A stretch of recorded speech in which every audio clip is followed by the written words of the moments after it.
What's up, everybody, and welcome to Shapes of Gaming, the weekly conversational podcast all about video games that's unedited, unfiltered, and unhinged.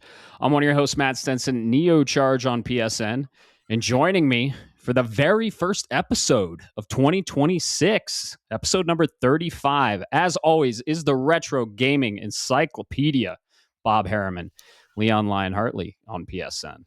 What's up, man?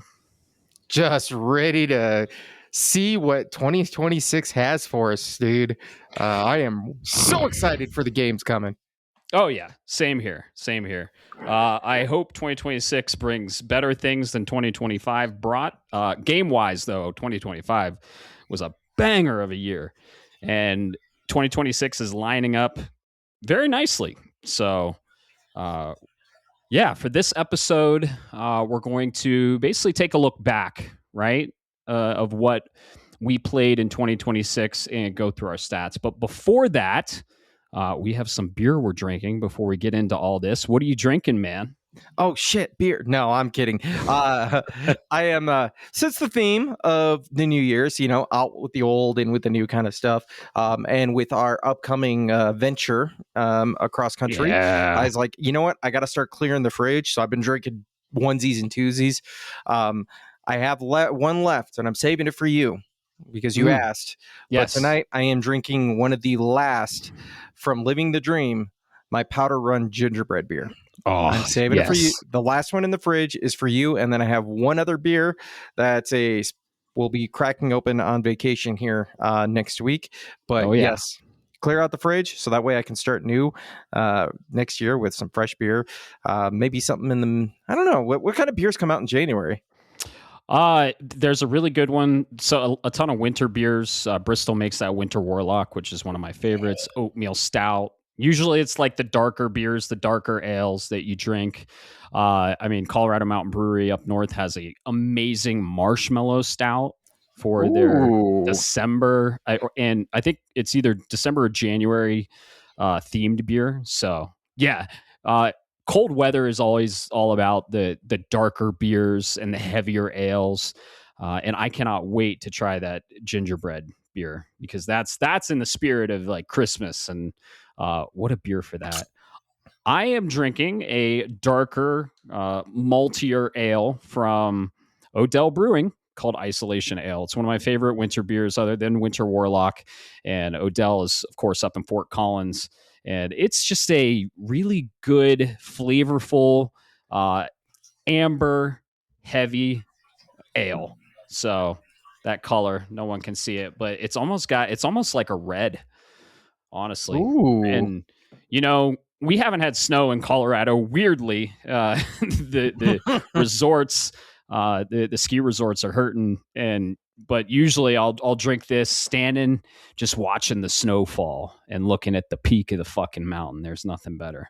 But now I'm basically just looking at a mountain that's not very, doesn't have a lot of snow on it, which is interesting. And that's a problem around here. Yeah, very much so.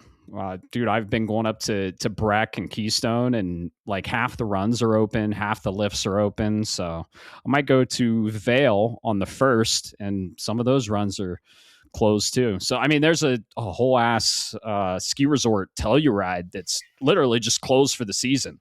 For other reasons I don't want to get into, politics and stuff. But yeah, dude, the snow and the heat here has been crazy. It was like 55 degrees here. And going into January, that's interesting. Like we had a light dusting of snow, I think a couple days ago, but it's crazy. The weather has been so hot here. I'm okay with it. I don't care. But yeah, you don't like it. You want that snow.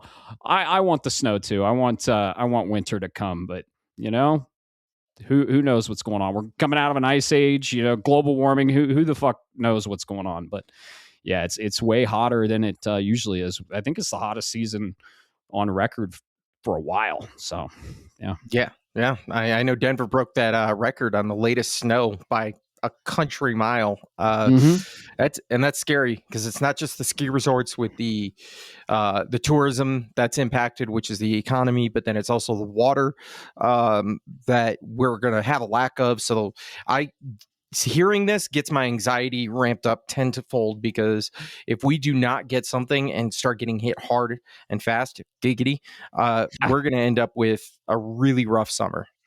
I think we will. I think we'll see a lot more snow than usual, and I think it's kind of piling up and will dump on us all at once, probably. So who knows? As long as I have a board strapped to my feet, I like snow. But other than that, I don't like driving in it. I don't, even though I have a Subaru, which is nice. It's just carves in snow. I don't like being in it. I'm not a fan of the cold unless I'm geared up and I have a snowboard strapped to my feet at the top of the mountain. So I am okay with this warm weather. Go move to Florida. Yeah, God, no, not okay with the humidity. That's the cool thing here. Like we've said it many times, but you see the temperature is 35 degrees. You walk out, you're in the sun. It's dry, thin air, higher up. Feels like 55. So no, absolutely no fucking way I'd move anywhere where it's super humid. I like the elevation. I like the thin air, and I like the beer here, man. So. That's true. Yeah, there's a lot to like. There's always, every place you go, there's the good and the bad, and you pick which good you prefer and where you lie at. And I'm with you, man. Humidity. There is no reason. I've lived in Georgia in the summer. There's no reason I should get out of the shower, dry off with a towel, and still feel like I'm in the fucking shower, folks. Yeah, exactly. Humidity is dreadful, and it makes everything colder and everything hotter.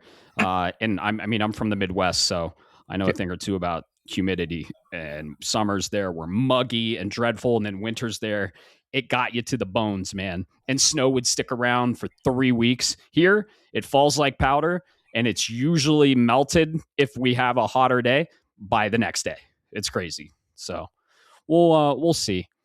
So this episode is going live the first day of 2026. Happy New Year, everyone. You got any fun plans for 2026 other than kicking it off with fucking MagFest? We're kicking off the year in style.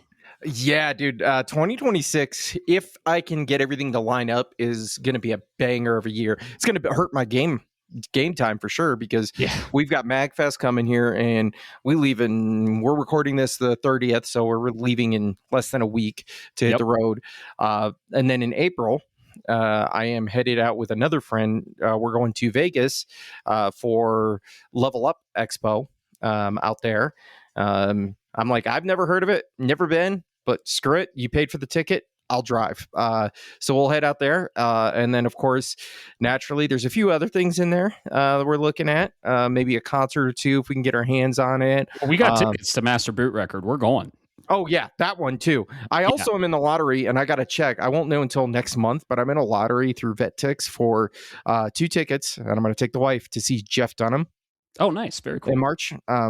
And then, of course, naturally, if we can, we've got the TGAs. I'd like to visit if we can do that. We've got Summer Game Fest. Shit, I'd love to do that if I could. Like, this year is going to be wild if I can line everything up, man. On top of the great fucking games we're playing. So what about you?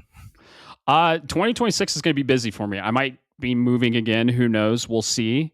I have in May, I'm going to Austin.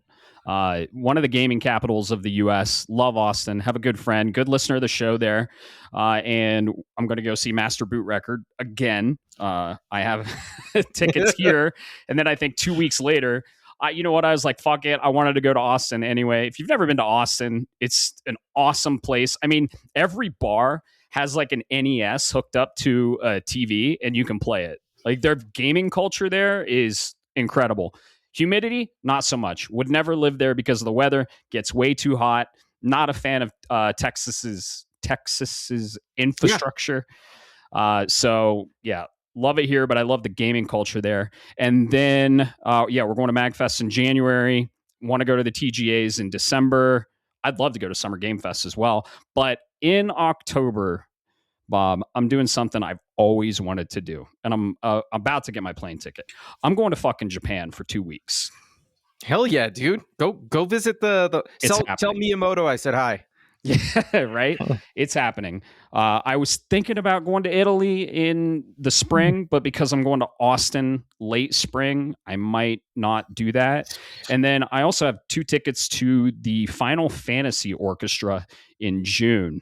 So, Oh, and the reason I did that, I've been to 3 of them. The reason I did it is because there's going to be Final Fantasy 16 content there. oh, you know what? Yeah, Yeah. yeah. See, I remember If I you don't have a mentioned it. date, you're going to be my date. I remember you mentioned that. Unfortunately, there's another plan, and as you can see, my lovely wife is behind me. Yeah. June is that same time will be my 20th anniversary Oh, being gotcha. with Okay. this fine lady, and I have a very special surprise for her planned. So, Ooh, unfortunately, and I can't say anything because she's within earshot right of now, but we can course. chat sometime. Uh, Okay. it's so I'm like, damn it, Final Fantasy, but. Yeah. When two loves collide, it Oh really yeah. it really tears the heart asunder sometimes. Nah, all good. I'll get a date. I'll have a date for that one. And dude, I got some of the best fucking tickets in the house. I just said fuck it and was like, "Yep, I'm going to this." Because it's I think it's Distant Worlds. I don't know, but Yeah, I've been to the name of the compilation. yes, but I've been to a remake Final Fantasy VII remake orchestra. I've been to a Rebirth orchestra. I've been to a Zelda orchestra, but yeah, I've been to a Distant Worlds orchestra, and I mean Final Fantasy orchestrated live is something else. So if you guys listeners have never been to an orchestra, you hear everything. It's definitely lower volume, but it's crisper and clearer, and it's the best way to. It's kind of like listening to a record. It's better. It's live fucking music with all the instruments and hundreds of people playing those instruments live. And then they would do One Winged Angel, and they'd have an orchestra, like a vocal orchestra, and they would be doing the vocals. It's something else. So I'm excited for that. But yeah, Japan, October, it's happening. I actually want to go snowboarding there. I want to rent some gear and go up into the mountains there. And who knows? Maybe scope it out. We'll see. But I love Colorado. If I were ever to move to Japan, it would be in a mountain town similar to Colorado Springs. You know, So I I'm not gonna dog it. I'll say I respect it. yeah, Uh, yeah, I've lived out of the country. Amazing.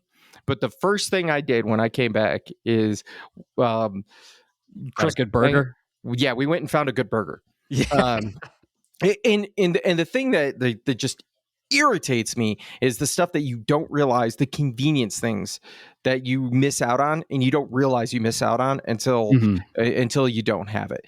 There's something nice and quaint about going to a German market, and you're getting some local produce and stuff. But there's also something about just here in the U.S. picking up my phone, going online, and in 2 hours, I've got my entire week's worth of groceries sitting at my Yeah. fucking doorstep. There's something about that here. But you know what? Teach their own. I can't dog on it. I'm just saying it's a nice place to visit, just like my old Yes. hometown. It's a nice place to visit. Right. Yeah. I mean, man, things are getting so expensive here. So I'm just Yeah. looking at other options where my money might go farther. Wherever I go, either this year in the springs to a new place or to Japan in 5 years, who knows? The mic's going with me. We are always remote. We're always going to be recording the podcast for you all. So that's no problem. If I'm in Japan, I'll be like, we'll be 12 hours apart. So, but yeah, who knows? I like being free and not being locked down. But friends, I have a lot of good friends here, and I love Colorado Springs. So yeah, I'm gonna go visit first Japan, and I've always wanted to go. I almost went 3 years ago. I almost went a year ago. Things never lined up. I'm making it happen this fall, and I will be going to Japan, and I'll definitely send a ton of pictures. So Yeah, you better report back. I want to see oh, all the good shit, man. oh, absolutely. Go to all the cafes. Might try and go to the Universal Studios or the Nintendo World, Super Nintendo World. Yes. Yeah. So they actually in Disney World there's a Disney World in Japan, and they said or something. They said it's cheaper to fly to Japan and go to Japan Disney World than it is to go to California Disney World at this point because things are getting so expensive. That's getting Yeah, unreal, dude. I I know. can tell you, if you go the Nintendo World, make sure you buy a ticket and everything else in advance because it's all Oh yeah. based on slots and everything else because it's that fucking popular. Oh yeah. I bet. Yeah, traveling is awesome, and if you don't travel, travel as much as you can, and see the world. So I'm looking forward to it. And 2026 is going to be the year of adventure. And what a way to kick it off going to MagFest in less than a week. And we're fucking road tripping it, dude. We're doing it. So very excited for that. Took some convincing, but I got you there. I'm like, Yeah. road I trips was are like, so much fun. we're talking 24 hours of driving. Yeah. Folks, okay. So we're going to stop in Ohio, say to friends. We're picking them up, actually, good friend, listener of the show. And we're heading to MagFest. So we might try and get some content while we're at MagFest. We have some clip-on mics, might get some video, throw it on Discord or YouTube. I don't know how the fuck we'll do it, but we'll try and bring MagFest to you.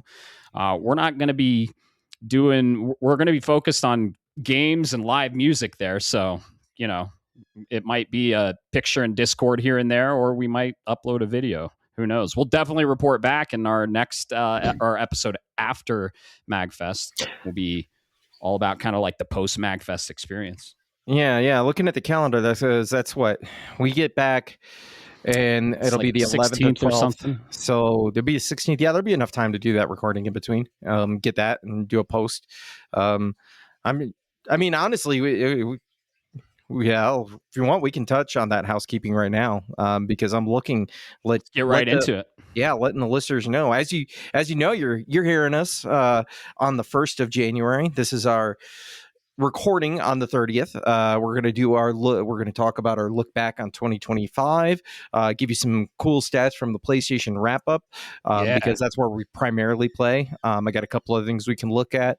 And then, of course, that next week after, we'll be doing MagFest. So try to figure out what we're going to do. I'm thinking we're going to pre-record that this Monday with friend of the show.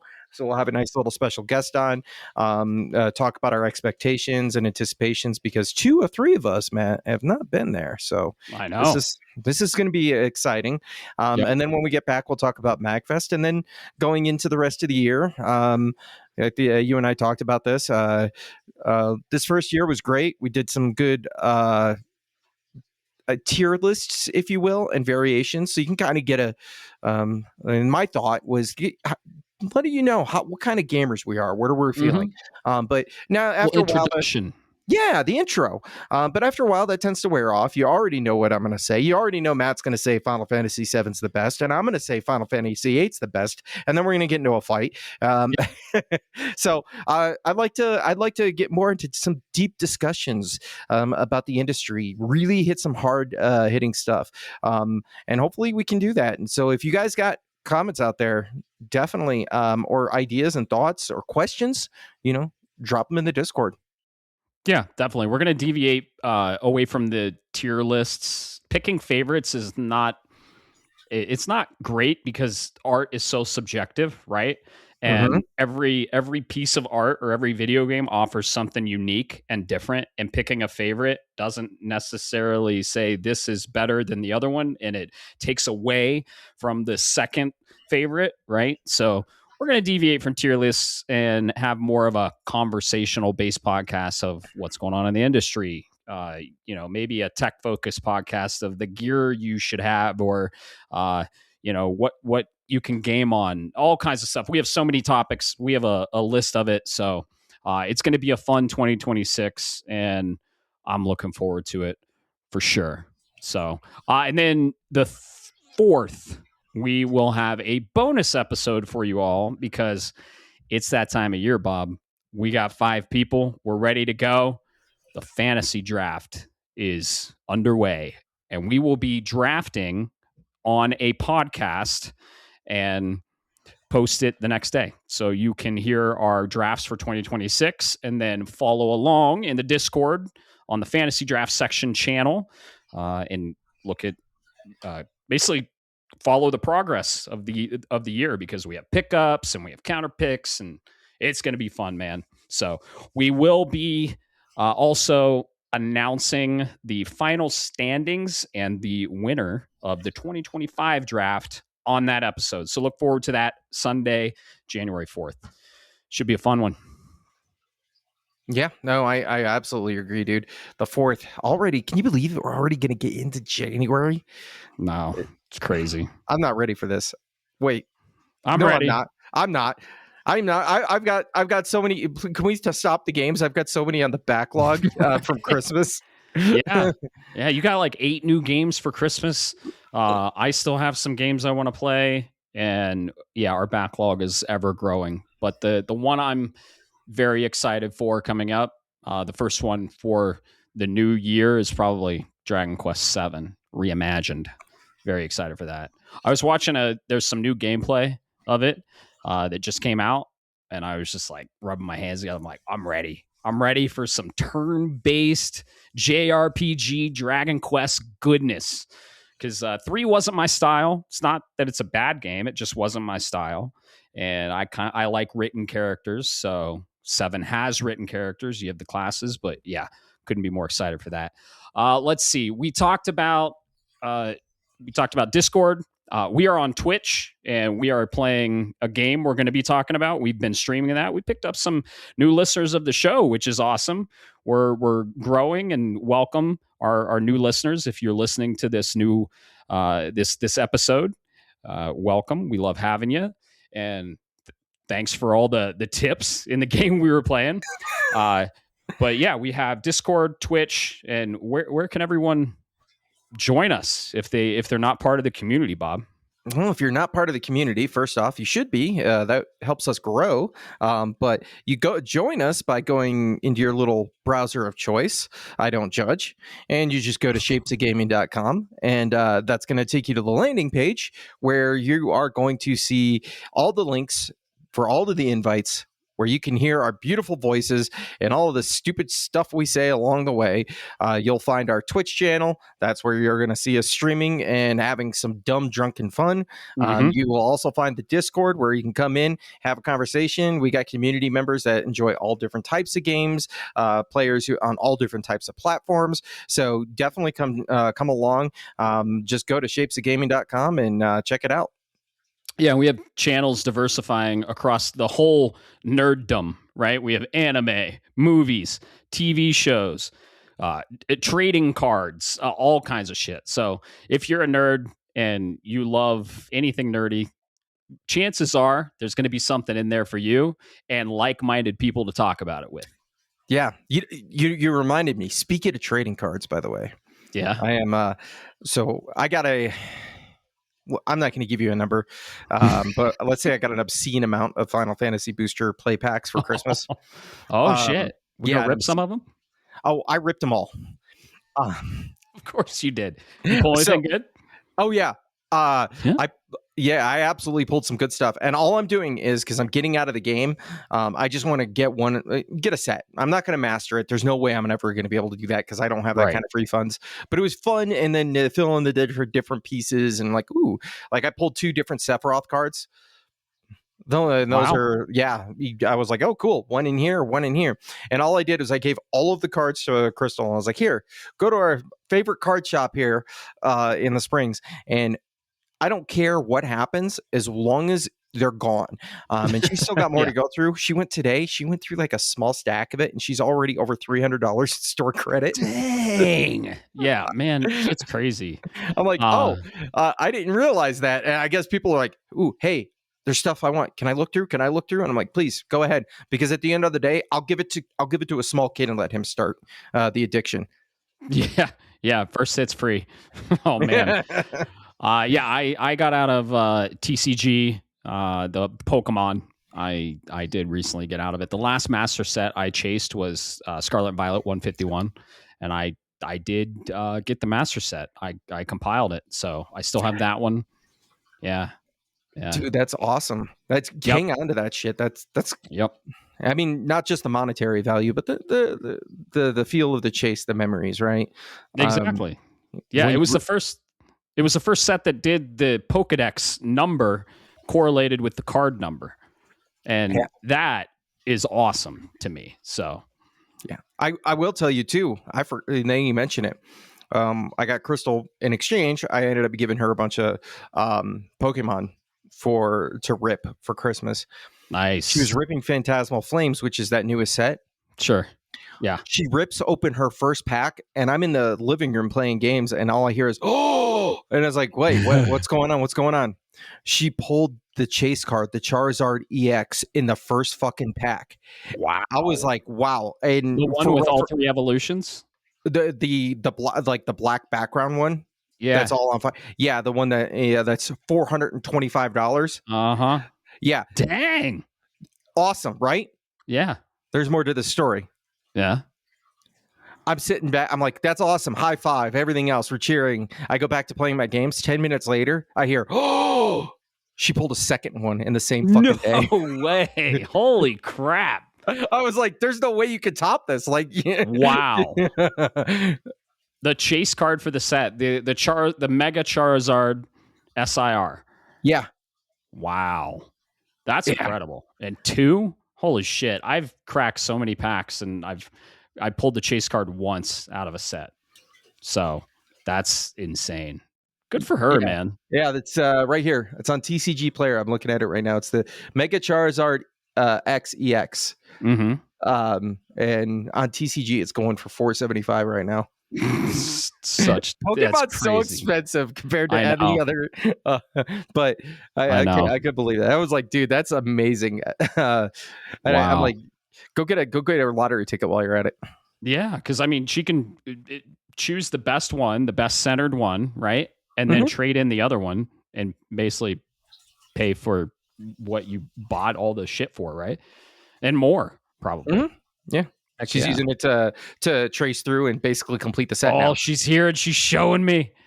Holy crap. All right. Look at this, dude. Showing it on camera. Look at this. That is holy crap. Yeah, that's the chase. Amazing. Yeah. 2 within 10 minutes of each other. That's nuts. What luck. Congratulations, Crystal. Oh, she can't hear me. Yeah. She's happy. Yeah, that's amazing.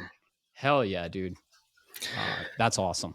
So yeah, as you can hear, we're big old nerds with video games, trading cards, movies, TV shows. That's what's on the Discord, and that's pretty much the community we have. So if you're into anything nerd wise, you're in good company. So come join us if you are part of the community. Thank you so much.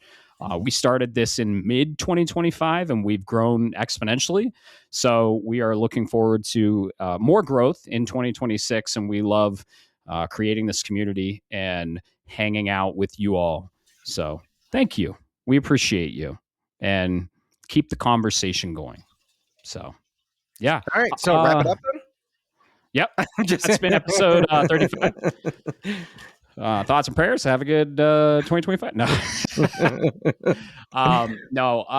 Slight correction in the last episode, which has been a while because we took a little break, right? We for Christmas, we hung out, friends and family. I didn't do shit, honestly. Like I gamed.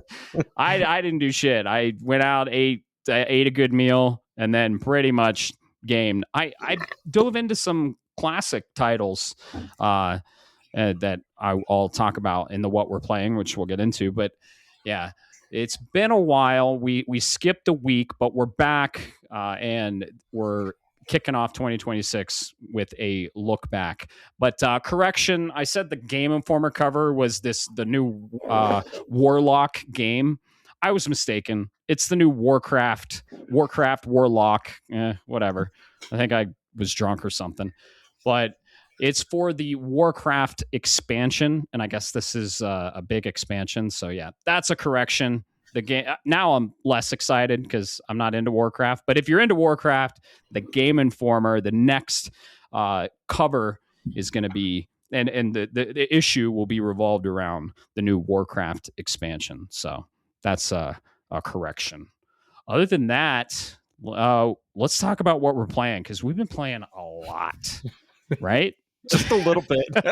Just a little bit. Who wants to? Do you want to go first? You want me to go first? I really don't care. No nos. I'm just kidding. I could start it if you want for you, man. Okay. Yeah. So, and it's been a while, so I don't remember where I Right. last reported. But I will tell you, I did get the last platinum of the year through Alan Wake 2. So I yeah. did finish that and did the DLC. Alan Wake 2 is a masterful game. Sure is. And I highly recommend if you have the opportunity, get it, play it, do it on a PS5 Pro. You won't be disappointed. And the music, the art style, the gameplay, everything about it, the story is it's almost perfect with one exception, and that's some of the technicals in it. Visuals get a little wonky. It's not very well optimized in that regard, but outside of that, Alan Wake 2 is a masterclass of a game. Yep. Yeah. You played one of the DLCs. Did you play the last DLC? No. I want to. No, it's a good one. It is a good one. But I will say the first day of the other DLC, the Night Springs stuff, is so entertaining. So over the top. So you get whiplash out of some of those episodes where it's action, it's story, it's mystery, it's humor, it's all over the place in a good way. Gotcha. Yeah. I enjoyed it very much. And yeah, Alan Wake 2 is in my top 5 favorite survival horror games of all time. So glad you finally played it and glad you enjoyed it. As it sounds like as much as I did. So yeah. And you played on the heels of Alan Wake 1. So you were inundated in that lore, which is just a prime way to play it. I absolutely agree. If you go to play Alan Wake 2 and you haven't played the first one in a while, definitely go do a refresher of the story, because there are certain threads that connect a little bit better when the first one's fresh in your mind. I'll leave it like that. I don't want to get into the spoiler territory of it, but sure. I found it was very helpful. I wouldn't recommend this with every game because those are pretty short games, but definitely, it definitely helped service the mood. Yes, and you have to play Control, Remedy's other game, before Alan Wake 2.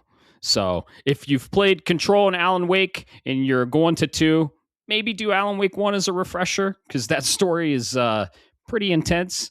But yeah, if you haven't played Control before Alan Wake 2, you gotta play Control. Trust me on this. I'm not going to go into why, because we're not going into spoilers.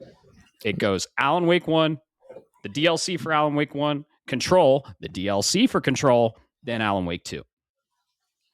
Oh yeah, that is a good point. I didn't think about it. Yep. And somehow, all right. So I did Control first before Alan Wake, but at the end of the day, you're okay with that too. If you, as an alternative, if you need to, you can do Control, Alan Wake 1 and Alan Wake 2, but then you're doing 2 very similar games, because Control is a different style, is different genre, I guess you could say. So you might run into genre fatigue. I personally am a psychopath and have no problem doing it. But yeah, the Remedyverse is something else, and they will be continuing it with probably one of my top most anticipated games for 2026, which is Control Resonant. Yes, wait. So the Remedyverse continues. Yeah, so Alan Wake 2 finally knocked it out. Congrats on that platinum, and yeah, your final platinum of 2025. So very cool. Serendipitous. It was also my 50th platinum, so that marks a milestone at the same time. It was a double whammy. It was a double whammy. I loved it.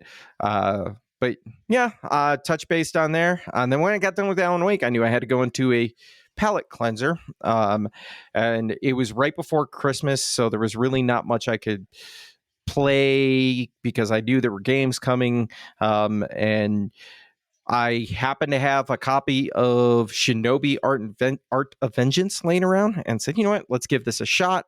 The Metacritic, OpenCritic, and Metacritic scores look good. The art style looked appealing. It's my kind of game.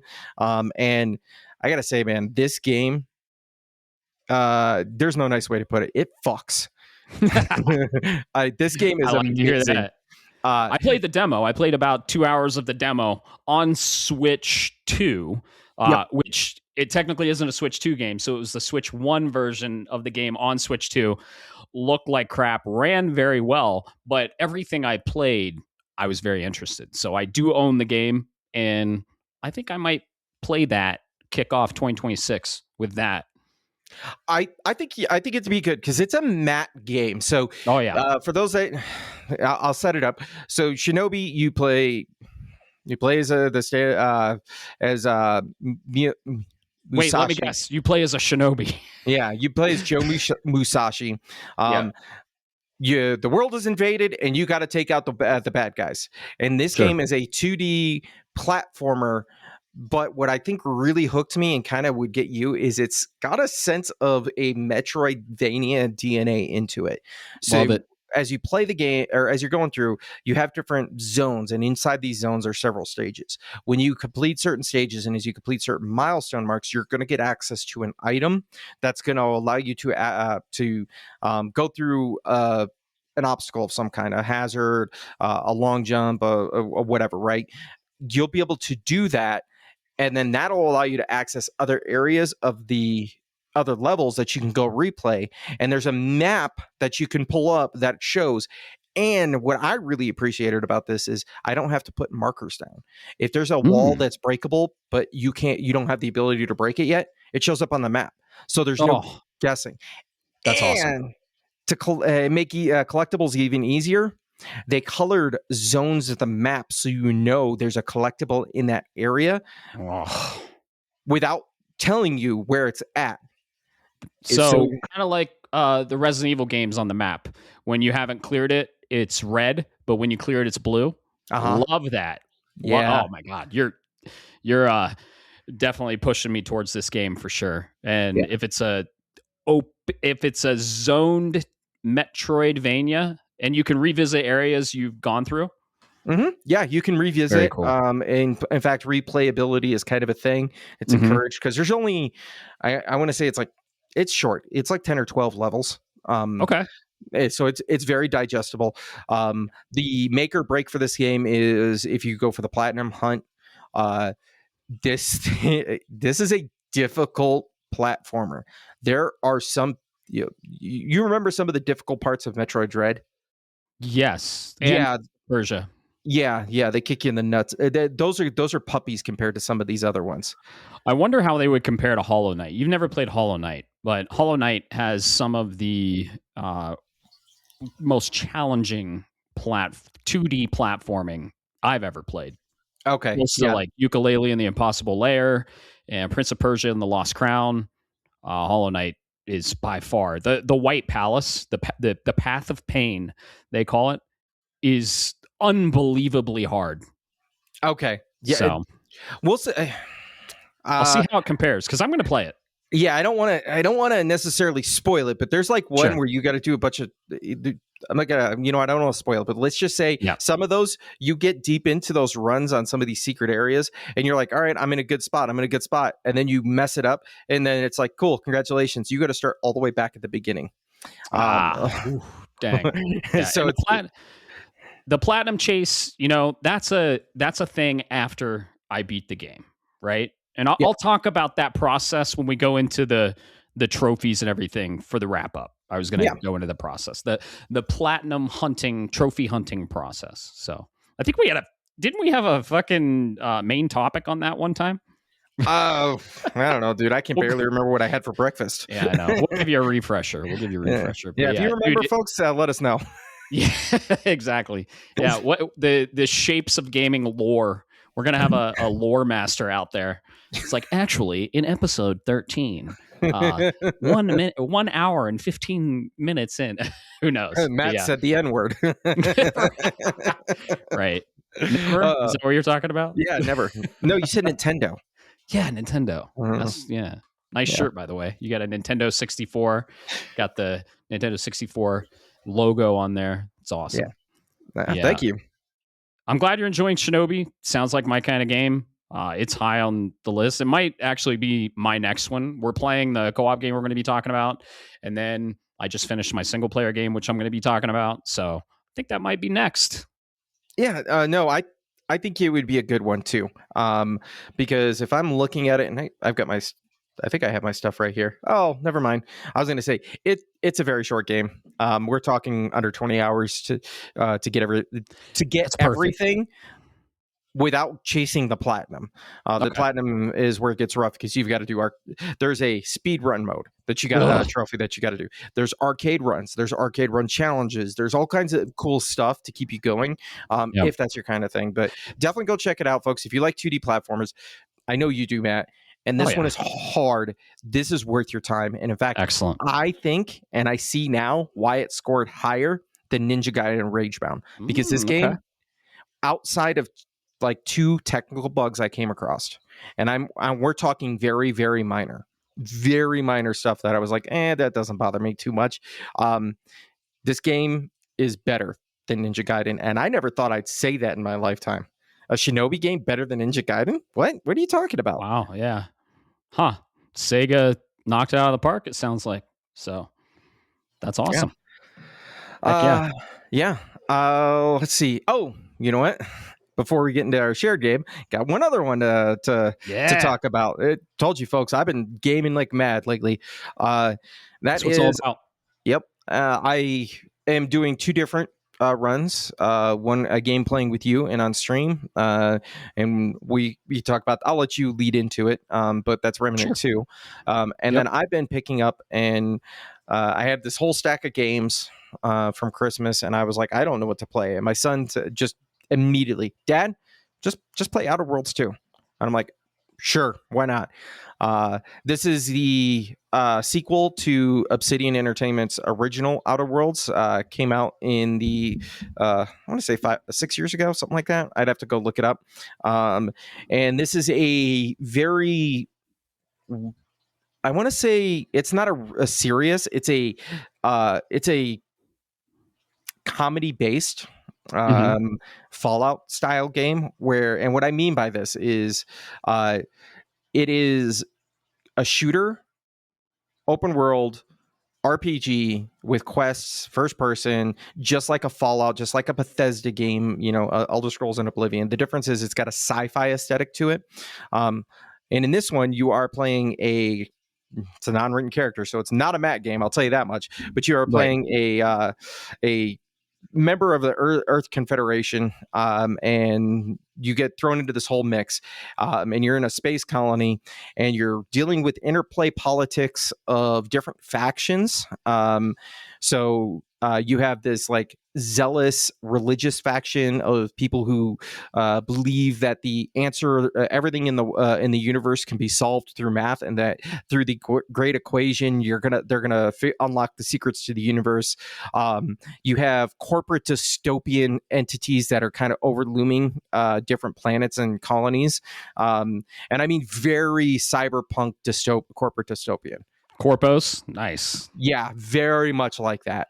But, and it all sounds serious, but here's the thing. It doesn't take itself too serious, and it's very tongue-in-cheek. And I love this. For example, there's a very, very early on, we're talking like 2 hours in, there's a little mission you'll do, and it gives you an upgrade to your character. It's a double jump, right? Well, the setup for it is you walk up to an area and you hear these characters talking high on a ledge, and another one says, I can fly. And he jumps off thinking he's going to jump off and do a double jump. But it's written in the lore. That's not how that works. Once you hit terminal velocity, the shoes don't operate correctly. So he hits the ground and splatters, and you go to inspect the body, and and all it says is, well, the fall didn't kill him. It was certainly the sudden stop. Very nice. Yeah, it's so stupid in that regard. There's awesome. definitely some good jokes in there. But shooting's The shooting in it is okay. It's not a perfect shooter, but there's definitely weapons that are kind of reminiscent of like a Borderlands, where it's randomly generated in some cases. There's rarity systems, so common, green, blue, and then I think orange for rarities. You have all kinds of skills that you can dump your character into. You can hyper specialize the hell out of your character. Mm. Like I restarted 3 times to try to find the character I like. And I think I finally found the skills I like, which is like lock picking and using guns instead of science weapons, just pistols and shotguns, and lock picking and then engineering. So I can just go into a scene and be like, oh, I'm going to work on these pipes and then they're going to blow up and take care of everybody inside that room for me or whatever. Right. Mm. I'm still early on now that I finally got it, but I definitely like this game. I haven't had any bugs with it. No technical bugs. The writing is not the greatest, but like I said, it's very tongue in cheek. It's not designed to be serious, so don't go too thinking it's a deep story. The music is really good, actually, surprisingly good. The Like I said, the graphicals, it's about what you would expect out of Obsidian, right? This Yeah. is overall, I can say Outer Worlds 2 is a Bethesda game, but without the Mhm. Bethesda jank. Oh, okay. Yeah, but the Bethesda's real janky. So everything I've seen, I'm intrigued. But like you said, uh, I don't think it's a Matt game. Question: Did you ever Mhm. play the Guardians of the Galaxy game? No, I didn't. Oh, talk about a game that doesn't take itself too seriously and fun to play. Put that on your backlog. It's a good game. All right, all right. I might have to. I've heard good Oh, things it's about it. great, dude. It's Really? I like the story better than any of the Guardian of the Galaxy movies. And Guardians of the Galaxy is in my top 5 for the MCU, and I'm a huge MCU fan. So that's saying something. It's a Yeah. really good game. Okay, I'll have to check that out because I like games that don't take themselves seriously. Oh yeah. Like notoriously Matt Hazard, or Eat Led the Return of Matt Hazard. Yeah. What was it? They Destroy All Humans. Yep. There was a couple of Evil Dead games. Duke Just stupid Nukem. Duke Nukem, yeah, stuff that's there, but you know what you're there for, so you get a good laugh out of it sometimes. Exactly. I like those types. They're good palate cleansers too. Yeah. Oh yeah. Huh. Yeah, I think you'd like Guardians of the Galaxy, but I'm glad you're enjoying Outer Worlds too. This was a multi-platform game from Obsidian Entertainment, which is an arm of Bethesda. So we thought this game, when it was announced, was going to be Xbox exclusive. Nope. It is multi-platform on launch. So that's kind of a pattern and something to be pretty much expecting now from Xbox. So they're probably gonna have this January a developer direct, as they always do. There's rumors and probably gonna happen. Maybe when we're at MagFest, actually, because that happened last year. I was at MagFest watching the developer direct on my iPad in the cafe.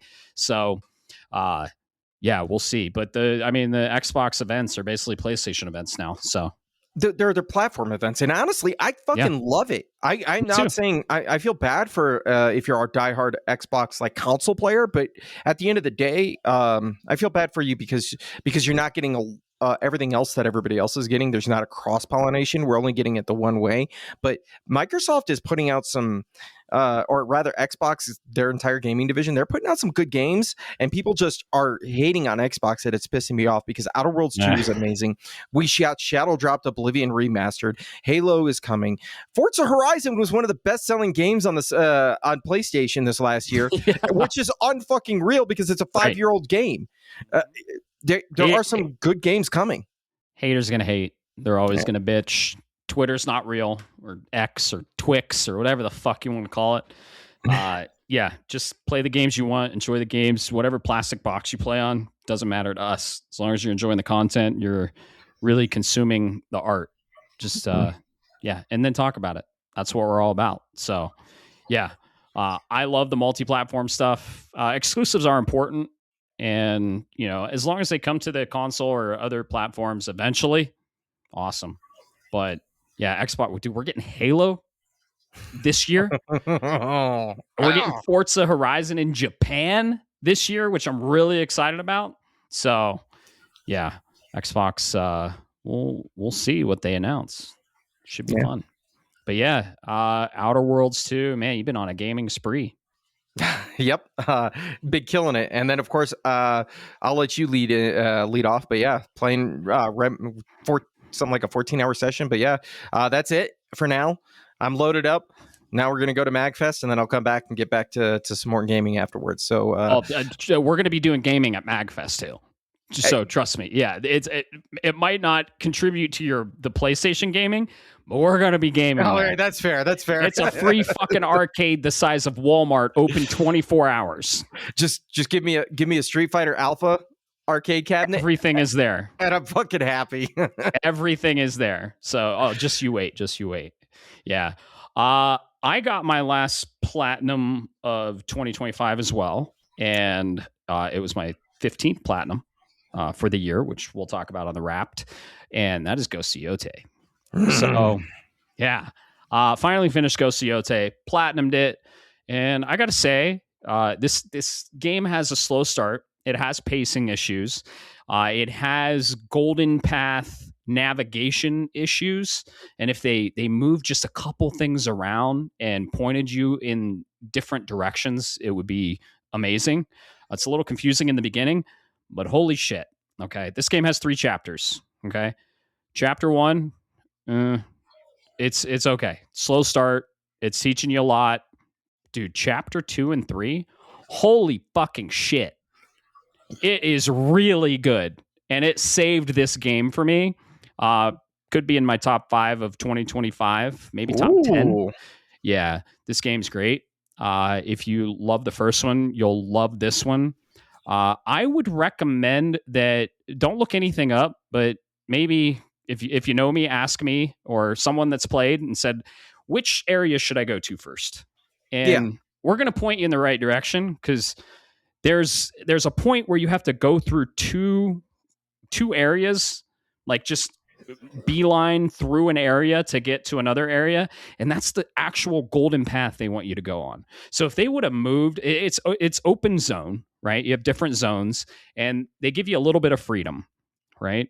If they would have restricted that freedom just a bit, everyone has a fucking hard on for open world now. Metroid Prime 4 did it. Now Ghost of Yote, it's like, oh, you can go anywhere you want. And I blame Zelda, Breath of the Wild, and maybe Elden Ring.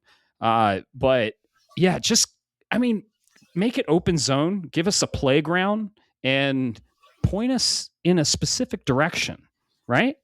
Yeah. Because Ghost of Yote, it's like, go wherever you want. It's like, okay. And I literally hit like a point of no return accidentally, and it just like barreled me into another zone. And it just started a story. And then I went to another zone, and they were talking about stuff I already knew, but they assumed I didn't, because you can go to any zone. It was weird. So the pacing needs some work. Combat, incredible. Traversal, amazing. Presentation, graphics, fidelity, some of the best I've seen. It's awesome. Not as pretty as Horizon Forbidden West or Death Stranding, close to it. And lighting is just vibrant, and it's gorgeous, honestly. Atsu, really cool character. She really hits her stride, and the game finds its identity in a specific zone. So that's why I'm like, ask someone that's played it which zone you should go to first, because we're going to direct you the right way. And the game, the sequence of items you get and the order of them kind of allude to the zones you should do. I did it all out of fucking order, and I should have. And another friend of the show, did it in the right order, and that increased his enjoyment of the experience. So pacing and infrastructure, navigation needs some work, but holy shit, this game is awesome. I loved it. Act 2 or Chapter 2 and Chapter 3, really, really good story. Just the storytelling, incredible. The characters are really cool. There's some crazy twists in it. And, if you loved Ghost of Tsushima, you're going to love Ghost of Yote. Just navigate the right way. And I think it'll help with the exhaustion and fatigue So Okay. yeah, So amazing game. is this a larger game than Tsushima then? The platinum took less time. Interesting. The overall game took longer. So Golden Path, I think it is longer. It's either longer or the same, but the platinum did take less time. So Okay. Because yeah, that was on my Christmas package, as I'm going to start calling it from now on. Christmas package, nice. And I was half tempted to start it, but no, that's good. Okay, because it's staring at me. It's on my shelf. I could grab it right now, and it's staring at me and calling to me. Highly recommended, and I'm going to tell you where to go. I'm going to give you vague, and you're going to love it. And I think it'll help with the pacing issues it has. So I wish someone would have told me. I had two fucking friends that had played it, and they're like, "Oh, just wait." And I'm like, "Guys, I'm not really digging this. It's lagging." And they're like, "Oh, it sounds like a you problem." What if it was like, "Oh, go to this place first, and it will greatly increase your enjoyment." But no. That's all you had to say. You just be able to say, "Hey, go to Mount Zilla or whatever," right? And that's it. No context. If you're that's all it is. And guess what? Matt would have enjoyed it, because you're right. Open zone, open world games, or whatever the way you want to look at this, your design in how you expect the player to naturally traverse to meet different marks and quests and things like that, particularly the Golden Path. It's important.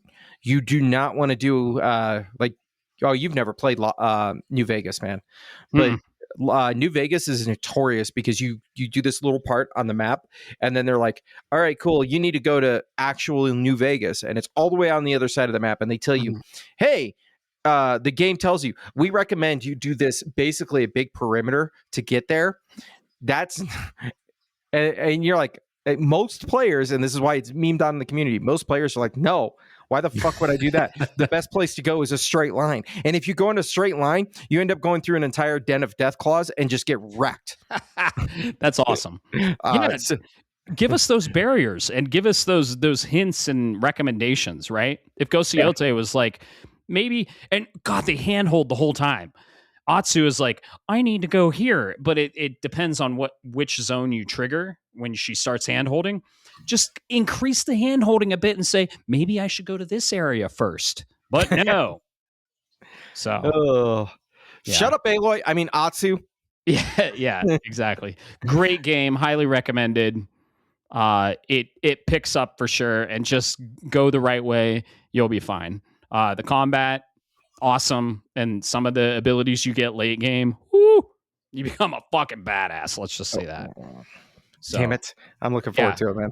No, I can't wait till you get to it, and we'll talk about it. A palate cleanser I checked out. This was free on PS Plus. This was included with PS Plus if you're I think Essentials subscriber or more. I used to skate for 4.5 years in high school. Not 4.5 hours.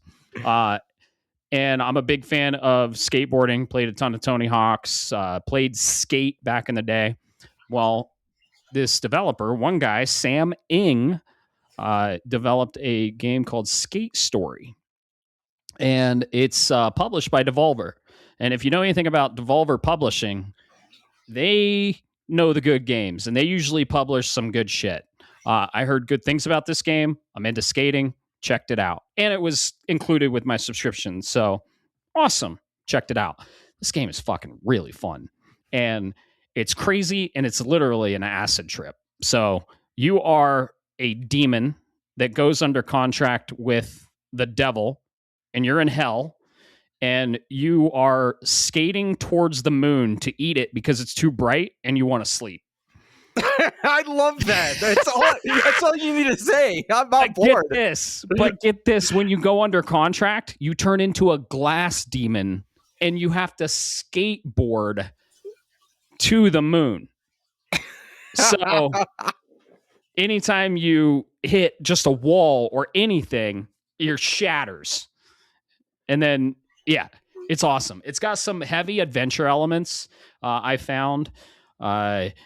It's got multiple levels. The skateboarding is really intricate, and the technicality of it. Like you can do nollies, and they keep drip feeding you like things you would expect in a skateboarding game. It starts really basic, like an ollie, and then you're like, oh, you can grind, and oh, you can manual, and now oh, you can nollie, and oh, you can do tricks now. Oh, and oh, you can rotate with tricks. It just keeps drip feeding you things that you were available like hour one in Tony Hawk, right? But it does it so fluidly, and the story is crazy. It doesn't take itself too seriously. I think I've played like 5 hours of it, and I'm pretty sure I'm halfway, if not more than halfway. It's gorgeous. I can't even describe the art style. It's like some sort of cell shaded, like everything's. It seems everything's ray traced, and you're glass, so everything like uh, reflects off of you. And in some bosses, you have to do a ton of tricks, get your score up, and then slam down on the shadow that the boss is casting to hurt it. So Dude, it's a that's really, sick. it's a really cool, really unique game, and I'm enjoying it. I'm having fun with it. So highly recommended. Could you imagine selling that pitch to Yeah. Devolver? Right. So let's Devolver's like, count me the fuck in. That sounds awesome. Right? That's like, you ever see those videos of that dude that does that Mad Lib for like movies and stuff? Oh yeah. Yeah, it seems like one of those, do a line of coke and then here's a Mad Lib about a video game we're gonna make and make a bunch of fucking money. Yep. Exactly. Yeah, and it goes into like the aspects of like hell and being in hell and what you did in the past life, or not what you did. You don't really know a lot about your character, but the other people that are in hell and their regrets they have and how you should live life. And like I saw one of it was like regret for greed, and it went through like, oh, I shouldn't have chased money when I was living, and now I'm here, and they like tell you your punishment. And dude, it's the story and the atmosphere is uncomfortable. You're like, this is uncomfortable. It's like, but they portray hell so well. Yeah. Think the psychological stuff that Alan Wake did. Okay. All right. I'm now I can follow you on that one. Yep. That's really good. I like that. Yeah, it's uncomfortable but entertaining at the same time. So highly recommended. Skate Story. Give it a look. And then I did some other palate cleansers. You know, I played a little Banjo-Kazooie Gruntilda's Revenge for the Game Boy Advance, and a little bit of Mega Man 2. I beat Bubble Man and then couldn't get the next stage. So I was like, hey, we're going to MagFest. And I started Mega Man X too. So because Mega Man is going to be our theme for MagFest, so I figured I'd brush up a little bit. Holy fucking shit, that game is hard. I got maybe like 30 minutes in. So really? Yeah. Well, you're a master of Mega Man, so. But yeah. All right, that's fair. I put a lot of hours, particularly into X, but exactly. A little retro palette cleansing. I love that. Yeah, I love it. And then we started a game that we've been wanting to start. We got it on sale. I played the original, and you actually played this game, Remnant II. And then you're like, well, fuck, you're into Remnant? And everyone kind of comes out the woodwork. Yeah, I'm into Remnant. I love Remnant. And you're like, motherfucker. So we finally started Remnant II. This is the game we're streaming. And man, I got to say, third person rogue-like shooter with some RPG elements. Yeah, good way to describe it. Yeah, really cool game. And just, the storytelling's awesome. We're not really paying attention to the story. We're just shooting shit.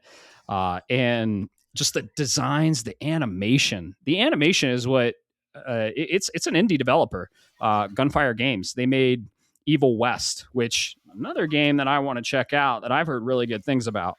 But it's a indie studio, self-published, and it's awesome. I mean, I played Remnant 1 with friend of the show, Bo, and I loved it. And I was like, I don't know why I didn't pick this up on launch. I didn't I didn't think anyone else was into it, but then you're like, yeah, I played it on launch. Like, the fuck, man. I picked it up So because I was like, oh, it looks cool. Like the atmosphere kind of spoke to me.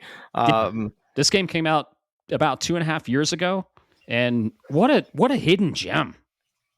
That's what I'm saying. And you hit it. So roguelike is a good way to like is a good way to put it, but the lore, and I'm saying this only from like the lore perspective, folks, is very, and the storytelling is very Souls, not Souls Mm-hmm. like, but Souls, where Oh you'll yeah. pick up a piece of paper or a character makes a character comment, and you have to really focus and look at it. And if you really pay attention, you'll realize there's a huge, deep well of information and a lot of dots to connect. But like you said, I'm not here for that. I'm here because it is fun. Uh, Mm-hmm. it is, Build crafting, breaking the yes. game, stat boosting, ton of equipment, ton of to stat modifications, ton of classes which they call archetypes. It's just the replayability, and you have to have the replayability with a roguelike, right? Mhm. Like the Hades and all the roguelike, you gotta have that replayability, and that loop has to keep you coming for more. So there's biomes. The biomes are huge and they're so fleshed out, and the roguelike elements kind of don't even you can't even tell that it's stitched together algorithmically. Yeah. There's a lot of good stuff in that design of how they do it. There were some things I don't know if you kind of picked up on it because we picked up a couple of extra people along the way, experts in this game. We're Yeah, talking people who shout put, out. yeah, shout out. They put like 700 plus hours into this game, and just your that's their hook, right? Yeah. Their go to comfort food, and I respect it, love it. But this game does thing is something that you probably didn't pick up on. I don't know if you did. Is when you start a campaign, because you can refresh your campaign, which allows you to basically reset the entire thing and then re-roll to get other loot or whatever. Right? Mm-hmm.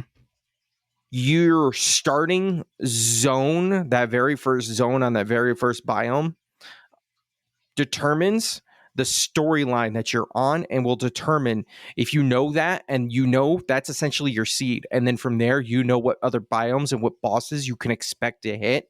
So if you're playing with a guide, you'll know these beats are coming up next.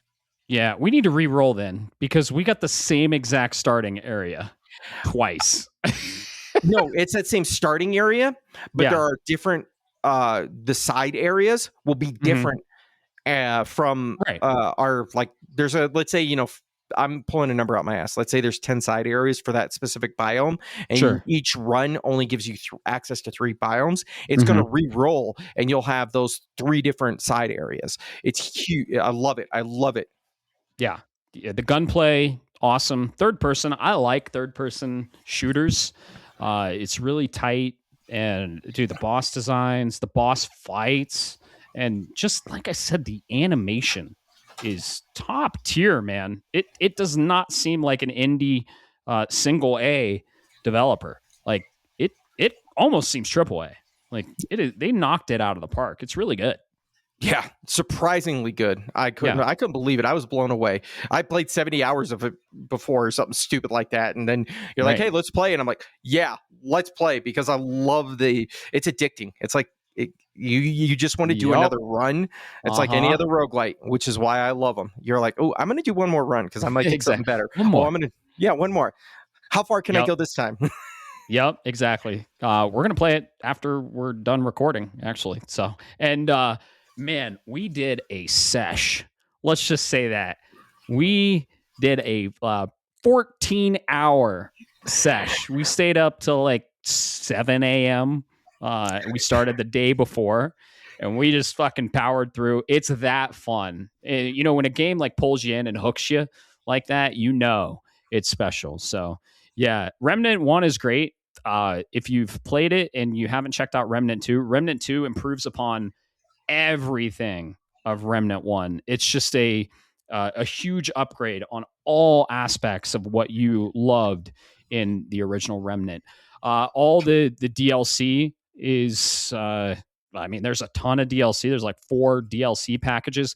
The biggest thing I I noticed in this game, there are no microtransactions. There are no fucking loot boxes. There are no bullshit cosmetics you can buy. There's nothing. It's just, here's the game. And you can tell, like, the developer, Gunfire, it has a passion for what they made. Kind of like Claire Obscure, you know? They're like, we made this game for you. There's a ton of lore, but if you just want to shoot shit, you can do that too. And I love that. I love seeing games go this route and not the fucking Ubisoft route, not the EA route. And I recognize it. I recognize when there's no loot boxes, when there's no microtransactions, and when you have a good game that's ultimately just fun to play. Yeah. And the people will come. That's all you need on that. I don't know anything because I played it, but I didn't look too much behind the story. I hope Gunfire made their money back and then some, and is working on something else because I've heard great things about Evil West. So now all of a sudden this indie studio is really on my radar. So when I see them pop up for their next game in a couple of years, hopefully, I'm going to be paying attention really fast. Exactly. Yeah. I'm sure they're working on Remnant 3, and yeah, they've hit it out of the park with pretty much all the games they've made. Evil West, I think, was included with PS Plus if your essentials are higher. And I want to check it out now. So, and dude, the whole time I was playing this, I was like, Gunfire needs to make fucking Darksiders 4, because Darksiders 4 in this, because you have melee weapons too. And I've been having some fun with that melee weapon I got from the very first fucking boss. I squealed like a little girl. I was like, okay, so you have mini bosses and you have world boss. And then the materials that these bosses drop, you go to your main hub and you can craft weapons based on the design of these bosses, which is fucking awesome in its own right. And that was a big hook in Remnant 1 too, so they brought it back. But yeah, you get this awesome melee weapon from the very first boss we fought. Might not be the first boss you fight, right? Because it's RNG. But I was very happy with that. And I've been running it the whole game. I think we played like 25 hours of it. So it's got an awesome special attack that I just spam all the time when we're on elevators and shit. It's amazing. And, I got to say, this is something that I really appreciate about this game. And I didn't realize it until we were playing together, is that those crafting materials, when you have these Souls games or these games where a boss drops a crafting material and you get a boss item that you can only get with that material. And when you do another playthrough, you're going to get a second copy of that material. And then typically from there, it's up to the player to determine whether they're going to, what they do with that second material that's redundant. Sure. But the efficient thing is to sell it or whatever, because you can usually sell those items for the currency that allows you to upgrade other stuff. What I really appreciate about this game is when you find a copy of a material or an equipment item that you already have, you don't need to hang on to a duplicate. The game goes, oh, you already have this? Cool. And we'll automatically turn it in and just say, here's the amount of, in this game, they call it junk, right? Here's the amount of junk currency that you're going to scrap. That's it. Scrap. You're going to get out of this item if you were to sell it anyways, which makes inventory management a breeze. I love it. Absolutely. And then the world bosses, we got a drop that we already got, and it gave us a whole ass fucking skill point, which is huge. Yes. So like a tome of knowledge, they call it. So yeah, awesome game, super fun co-op. If you're interested and you want to play with us, it's just us. Sometimes we have a third spot, sometimes we don't. Who knows? If you're interested in watching it, we are streaming this game. Twitch.tv/Shapes of Gaming. You can interact. Bob will see your comments. And if you want to say hi, and we will respond. Bob will say, hey, this person said it, and then I'll respond. So yeah, we've built community this way. So it's been awesome. And I think we're going to stream more games like this in the future. So yeah, can't wait to play more of it. And we're having a blast with it, man. So yeah, absolutely, dude. I love this game. Let's go. Yeah, me too. We'll definitely play later. So heck yeah. Yeah, after dinner. I think I might get a gyro tonight. I'm feeling a gyro. There's a really good Greek place up the street. They make good gyros. Oh, So that's good. Mediterranean. I gotta Yeah. cook. I gotta see what the family. I've always got to see what the family does because if I Right. go to make dinner and it's this late, because it's 6:30 our time, it's well past the dinner time for old people like us. Hmm. I'll be like, "Oh, cool! Hey, everybody, I made you this meal," and then I get a lot of, "Oh, I ate already." I'm like, "Well, Ah, shit!" So I got to go do a survey. All right, what did you eat? Did you eat? Did you eat? Cool, cool, cool. shit. That sounds complicated as fuck. Oh, it's chaos around here, man. Yeah. Damn. Damn. Well, what do you say we get into the main topic? No, news was light. We'll report on the news on the next episode. And it's the start of the year. It's holidays. Not a lot of news has broken, but yeah. Yeah, there's some stuff out there to log, but it's nothing really want to pull the threads out. We want to talk about the new stuff coming this year, really heavily in there. So yeah, but definitely, I'm ready. Let's talk about the wonderful year of gaming, like it's been 2015 Yes. again. Yes. So a lot of services nowadays, they will give you stats on the year prior of your consumption of that specific service. YouTube does it, Spotify does it, Apple Music does it. PlayStation does it as well. And there are some interesting stats. So this is they call it the wrap up. So the PlayStation wrap up, and they've done this for, I think they started like 5 years ago or something like that. And we spend a lot of time on video games, specifically PlayStation. So these stats are so fun to look at. And we decided, for the spirit of pretty much the end of 2025, beginning of 2026, we would go over our stats for the PlayStation wrap up of 2025. If you are curious about your PlayStation wrap up, you can go to wrapup.playstation.com, sign in, and get all your stats. You got your top games, how many trophies you've earned, how much time you've invested throughout the year, which, whoo boy, seeing that number, you're like, oh God. And I played that much. And yeah, it just gives you some really cool stats. It gives you your play style. So you get like this little badge, and yeah, it's really cool. So we're going to go over ours. I say we go category by category and we go back and forth.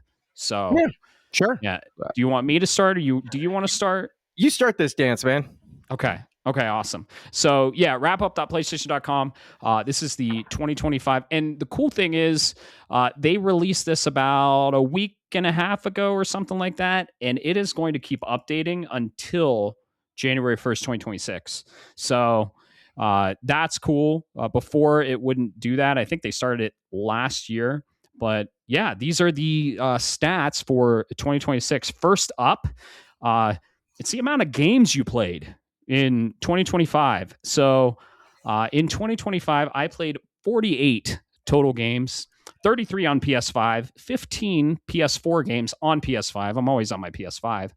And yeah, I played a lot of games. My top 5 games I played, going from number 5 to the first one. The fifth one with 79 hours, Clair Obscure Expedition 33. That is my 5th most played game of 2025. The second, or the 4th most played game of 2025 was Hollow Knight Silksong at 83 hours. Didn't platinum that one. Platinum Clair Obscure, though. The third most played game that I played in 2025, Death Stranding 2 on the beach at 89 hours. And then, boy, I got to say, I was into a pretty big IP for 2025 because these next 2 games were in the same IP. So, Monster Hunter Wilds came out. As you know, I'm a huge Monster Hunter fan. I thought we were crown hunting in Monster Hunter Wilds. Crowns are super rare to get. It's like depending on how big the monster is. We got a crew together. Shout out to Burrito Supreme and Admiral Merps. We were crown hunting, and we did it Monster Hunter Wilds. We got that platinum, and I was like, hey guys, you want to go back to Monster Hunter World and platinum that game, which is an extremely rare platinum? We did it. My second most played game of 2025 was Monster Hunter World at 113 hours. And I finally revisited it, and we all 3 platinumed it. that platinum, I think, is in the 0.0 of rarity. It's incredibly hard to get the crowns on all the monsters. So that was really fun. And honestly, I kind of want to do it for Iceborne too.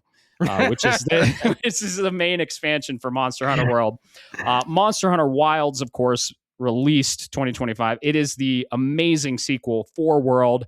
That is my top played game of 2025 at 135 total hours in Monster Hunter Wilds, 50 trophies, platinumed, and that was 13% of my total playtime of the year went into Monster Hunter Wilds. And man, I kind of want to visit it more because they keep updating it and they keep bringing out new monsters. But man, Monster Hunter is such a fun game to play with friends and go hunt monsters. We played it for a little bit. We played a lot of Wilds actually, so might revisit that at some point. But when, right? So yeah, that is the first section of the wrap up, and that is the amount of games you played in your top 5 for 2025, and that is mine. What's yours looking like, Bob? Yeah. So let's see. In 2025, I played a total of 75 games. Damn. 61 were on the PlayStation 5. The other 14 were PlayStation 4 titles on the PlayStation 5. So yeah, I played a lot of games. I'm very ADHD in that regard. Yeah. And what's funny is out of all of those games that are the games that I played this year, number 5, it returned in the year of 2025. I got re-addicted. Yeah. With a total of 66 hours back into Balatro. Oh God. This was my You son of a bitch. This is my PlayStation Portal crack roguelite. One more round. There were some times where I was up till 2 a.m. and I went, oh shit. Gotta love those type of games. Yeah. Definitely go check that out, folks. Came out last year. Number 4 in this regard. I didn't think I put this many. Actually, this doesn't surprise me. What makes me sad about this is the fact I only got 12 trophies in it. 72 hours. Sid Meier's Civilization 7. Okay. And this makes me sad because this game had a lot of potential. I might revisit it in the future. This could easily, as you know, I've got the platinum for Civilization 6, which is an extremely hard, rare trophy. Wow. So I'm hoping maybe they turn this one around and I'll get back to it. Next one in line, got the platinum for this. 85 hours on Claire Obscure Expedition 33. Heck yeah. That's pretty.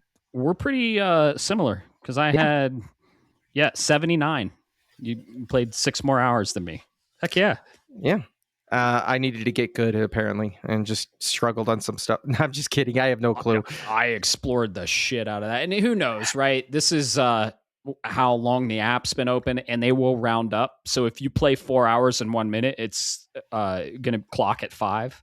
So it's one of the things I wish they were a little more granular with, but that's my OCD. So whatever. Yeah, I totally get it.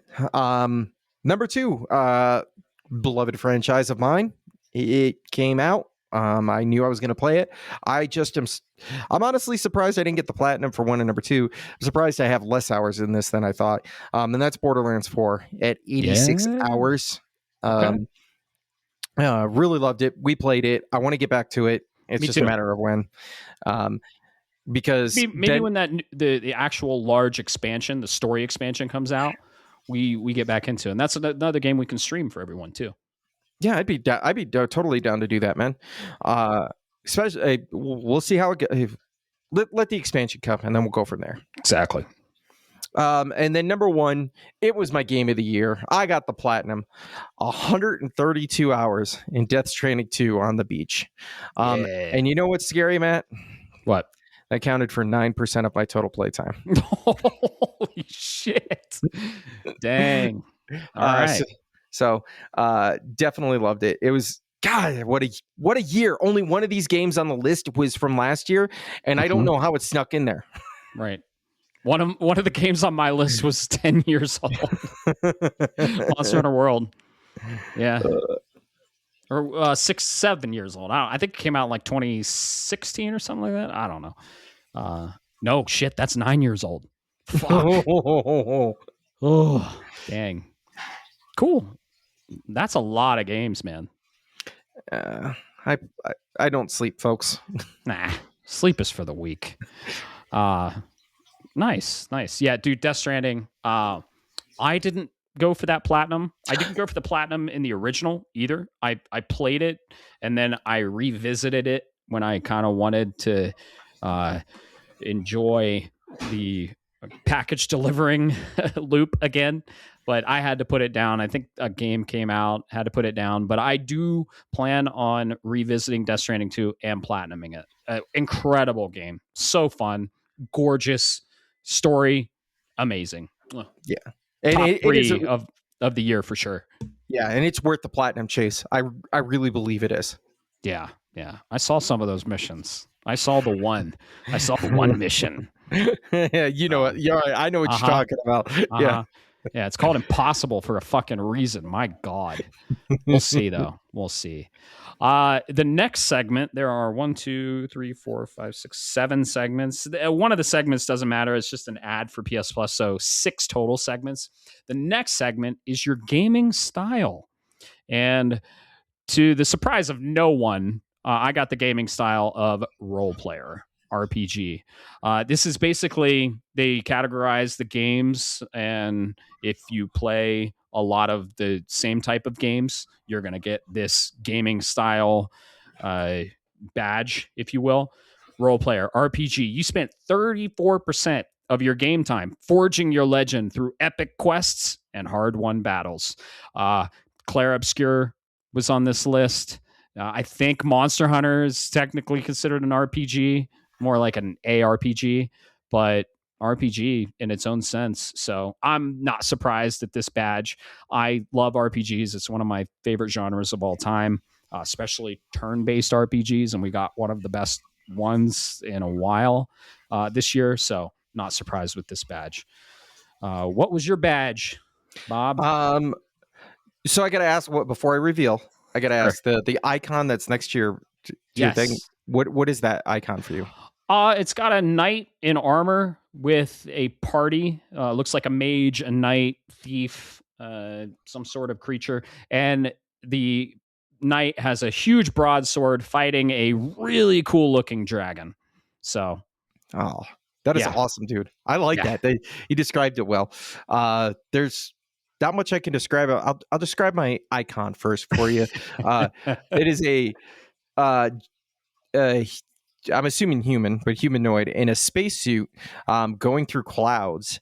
Because my gaming style this year, surprisingly, I didn't think this would end up being the case, but apparently, I like action adventure games this year. Was Thrill Seeker. You spent 37% of your game time exploring worlds and conquering challenges that made every adventure unforgettable. Nice. Kind of makes sense when I bought almost 135 hours into to Death Stranding 2. Yeah, that's definitely an action adventure. But yeah, it surprised me there. That's pretty cool. Role play. I knew that. I had a feeling that was it for you. Yeah. I mean, what other ones would Hollow Knight? I mean, even not that's Metroidvania. That's more action adventure. Yeah.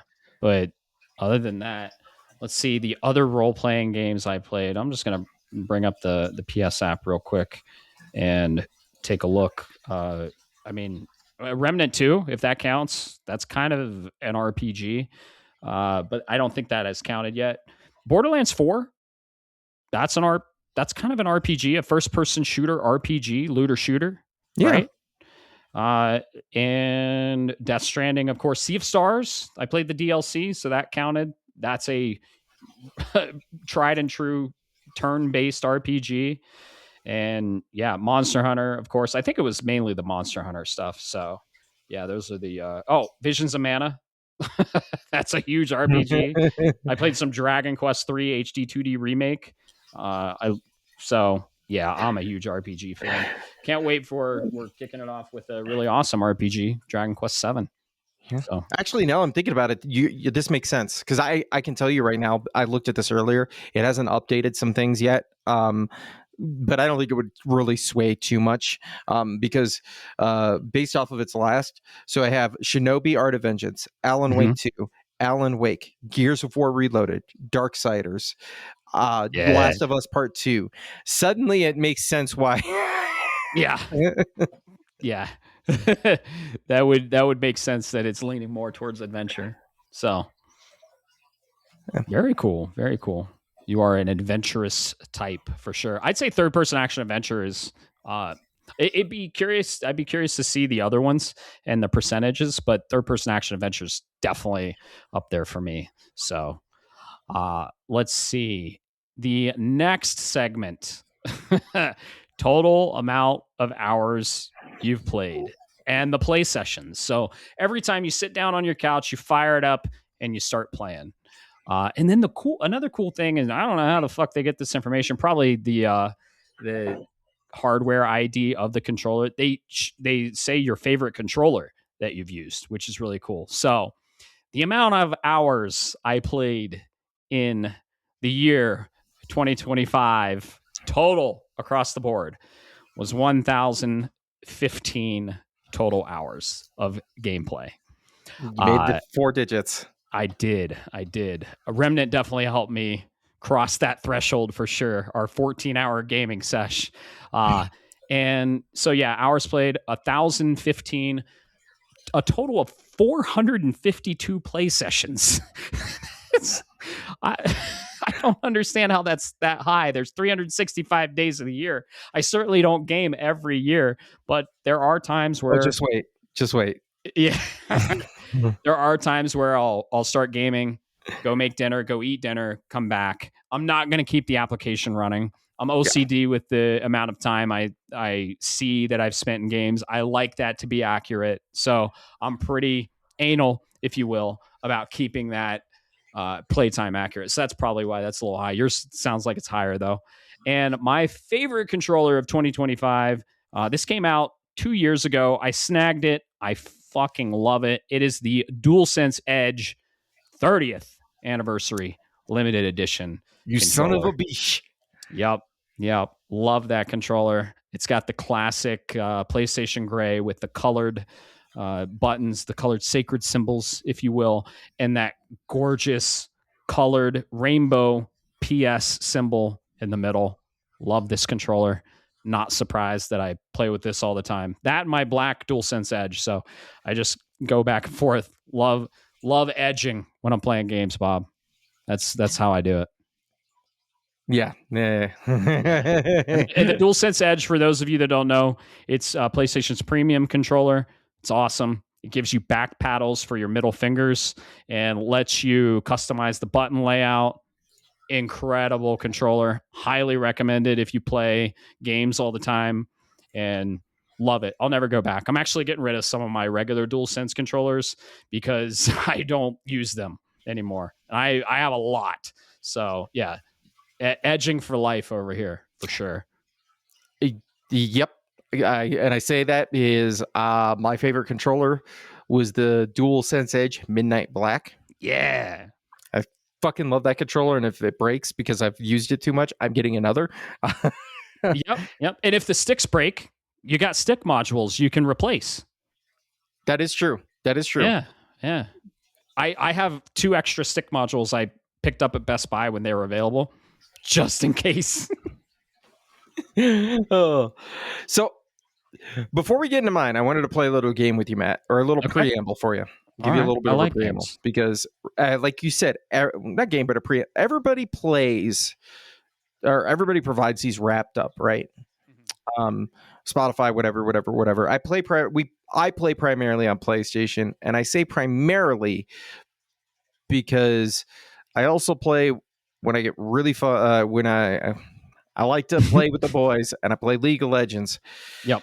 Guess how many hours I put into that this year? And this is the preamble to what I'm about to tell you on PlayStation. Oh, 1,500. No, nothing like that. Not like that? Okay. No. 600. Lower. Okay. 500. 500. I put 217 hours into it. Gotcha. Sorry, I was shooting high. Yeah, you were shooting way high. And I say that because this year I played, and this is not counting some of the recent stuff, a total of 1,322 hours on the PlayStation this year. Heck yeah. Over a total of 910 sessions. Holy shit. That portal. That portal. That's what does it. The portal, it gives you, so you don't have one, but I do, but it gives you your portal stats. You ready for this? Oh, yeah. I played 23 games on the portal. Wow. Over 174 PlayStations for a total of 122 hours. Damn. So, this is why what's taking so long in there? Go away. Right. I'm biting. Yeah. Dude, I'm going to get a portal when it's OLED. And it's coming. Portal Pro. I'm all over that shit. It'll be it's going to be called a PlayStation 6. Just get the portal.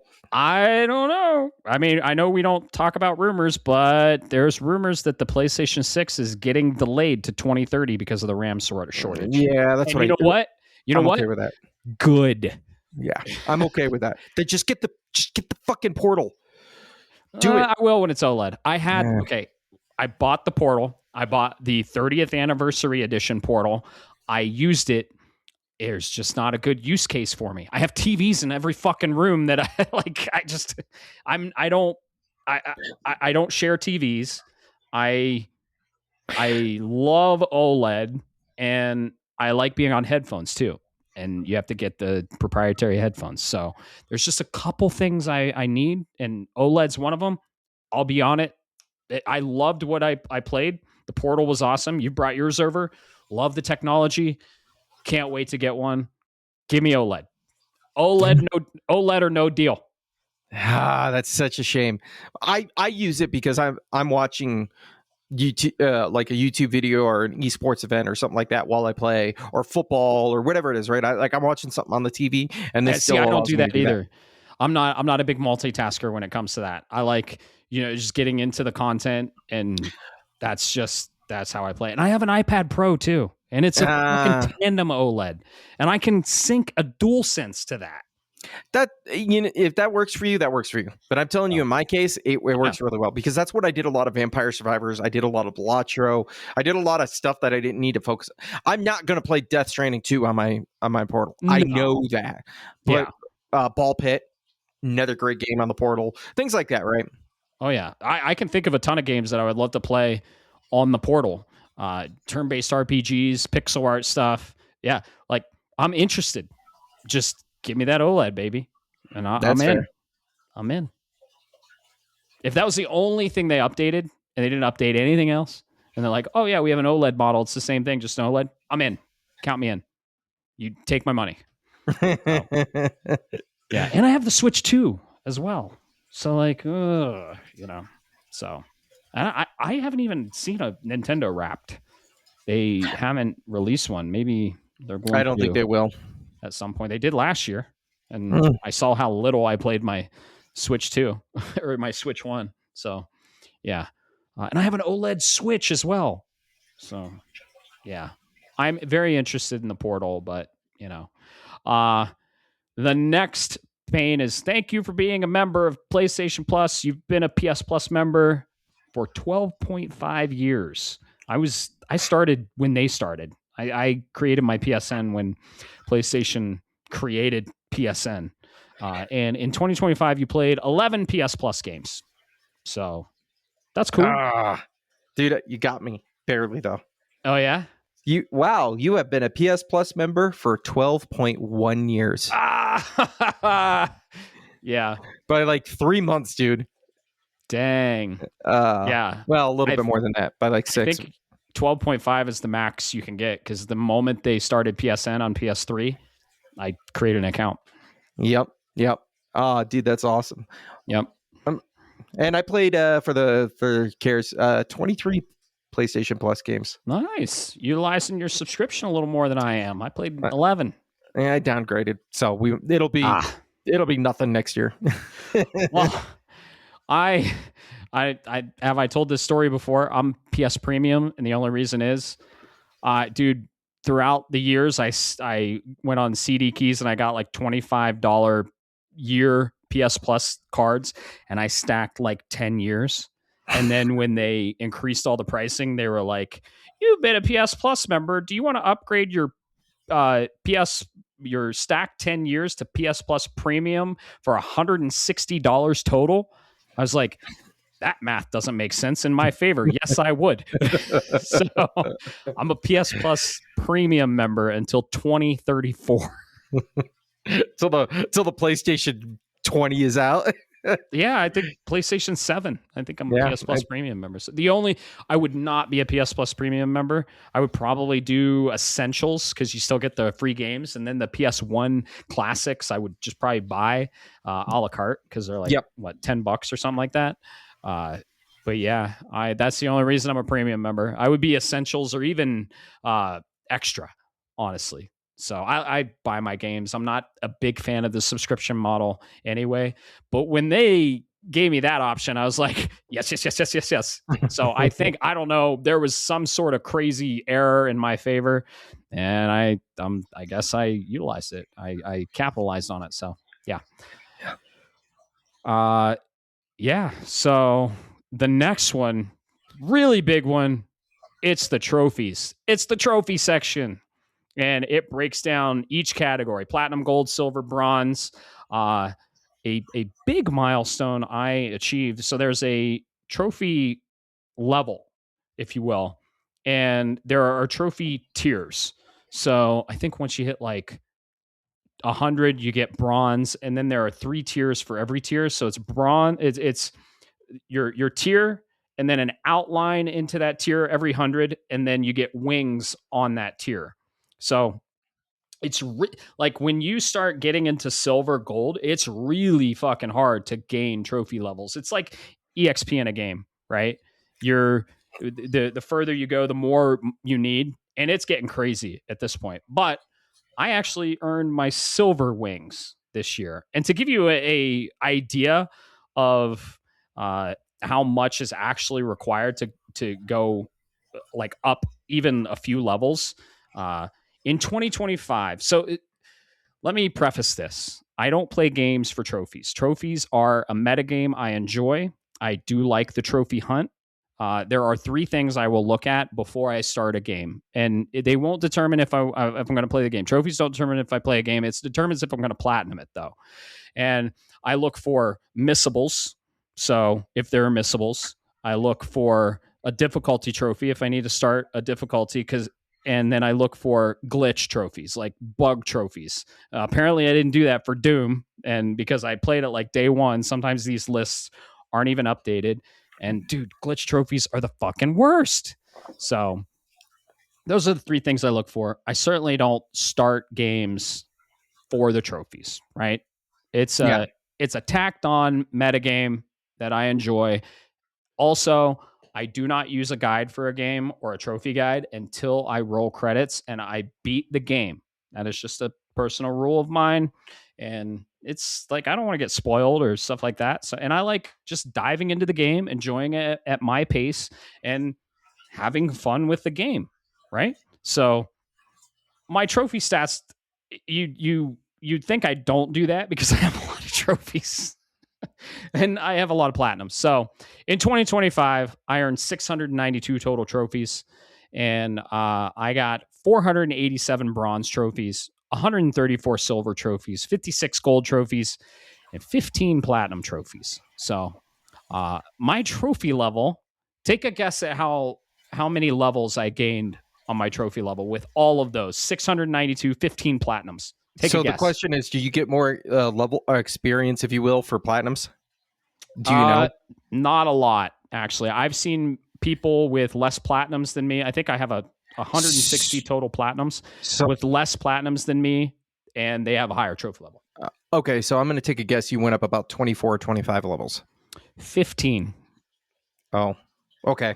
Yep. And so those 15 levels, ironically, I went from 489 to 504. At 500, you get your nice little silver wings. So it takes a year to gain about 10 to 15 levels, and I'm at level 504. Oh, dude, you got me beat. You got me beat in that regard really badly. Oh dang. Yeah, I've been a trophy hunter for a while. So yeah, 15 platinums. I like 15 platinums. That's a good solid amount of platinums for the year. So I'll go you go over your stats for the trophies and then we'll go over trophy milestones if we want. I mean, we can, but they're random. So Yeah. it does Yeah. it at like 110, 100, whatever, right? So Yeah, that's not important. You hit yeah. a big milestone though, so Yeah, I hit level 405. okay. So I got the silver border now. I didn't Yeah. know this. So thank you for all that lore drop.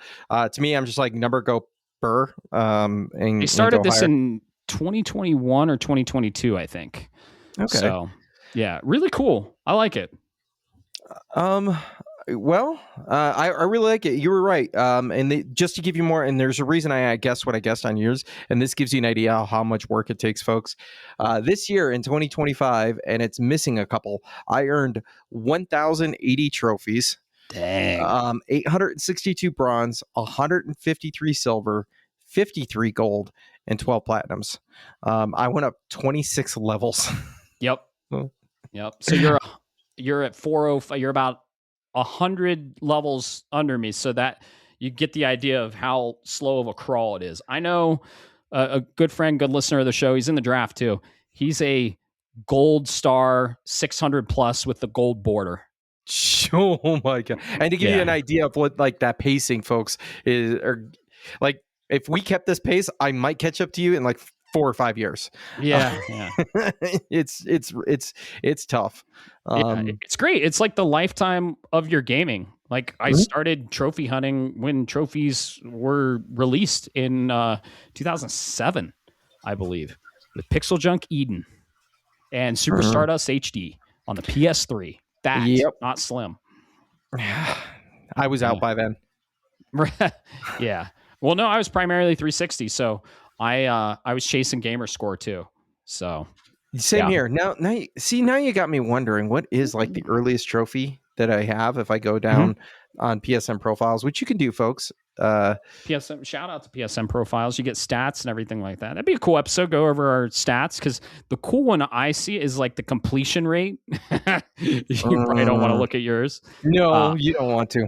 I'm kind of a completionist, so I do start a game intending to, at least beat it, but then I will try and complete it. So beating it, roll credits, complete it, platinum it, and I'm pretty intentional with what I start. I won't. Like I said, I don't cherry pick games, and I'm not like, oh, I can't platinum that. I'm not going to play it. I played fucking Gears of War.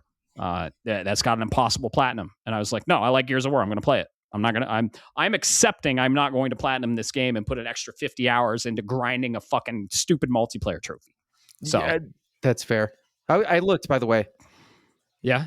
There is the very first is Mortal Kombat versus DC Universe, but I got 3 trophies. I couldn't even tell you anything about the game. But you know what the heart of hearts, the first game I started collecting trophies was? What? Dead Space. Nice. Very cool. So, my first platinum was Assassin's Creed 2. And my very first trophy was in Pixel Junk Eden. It was the game that had trophies patched in the very first time. Holy crap. I couldn't even tell you. I can. My first platinum. Holy crap. I didn't even realize that's what it was. This is all according to PSN profiles, by the way. Horizon Zero Dawn. Hey, that's an incredible first platinum. That's awesome. Very cool. All right. Nice. All right. Speaking of, I just thought it was relevant. I'll look back. Yeah. Heck yeah. That's what we're doing. That's what this podcast is all about. So have at it. What other trophy stats? Did you go over the breakdown of your... Okay, cool. Yeah. And this is why I meant, I'll give you just this, the reason the milestones are kind of, I'd have to go through 1,000, not all 1,000, but it would be like, boom, 10, 25, 50, 100, 200, And then you go down and it's like my latest Shinobi Art of Vengeance, one of the gold trophies there. And I'm like, no, it's not. I got trophies after that. So that's why I'm like, But I think last update, I think it's like a week behind. So our true stats are going to, because we have Remnant trophies as well. So I'd say my trophies are more in like the 700 and change honestly, now, because we got a lot of trophies in Remnant. I think we're sitting at like 60% on the base game. Yeah, and I had a lot of them, so I didn't pop those, but I've got Outer Worlds 2 trophies, so Yeah. I'm probably closer to 1,100 for the year. Gotcha. Cool. The second to last category in the PlayStation Wrapped is going to be your social stats. So these, I don't really play a lot of co-op online games, even though we're playing the one we're playing now. And I'm not really like PvP or anything like that. And actually, I think this is like the last category because the next one is just a summary of everything. So last category, social stats. Let's see how active you were online with friends. Multiplayer hours. I mean, this is high because I'm like, oh, I don't play a lot, but my top 2 games are fucking multiplayer co-op trophy or games.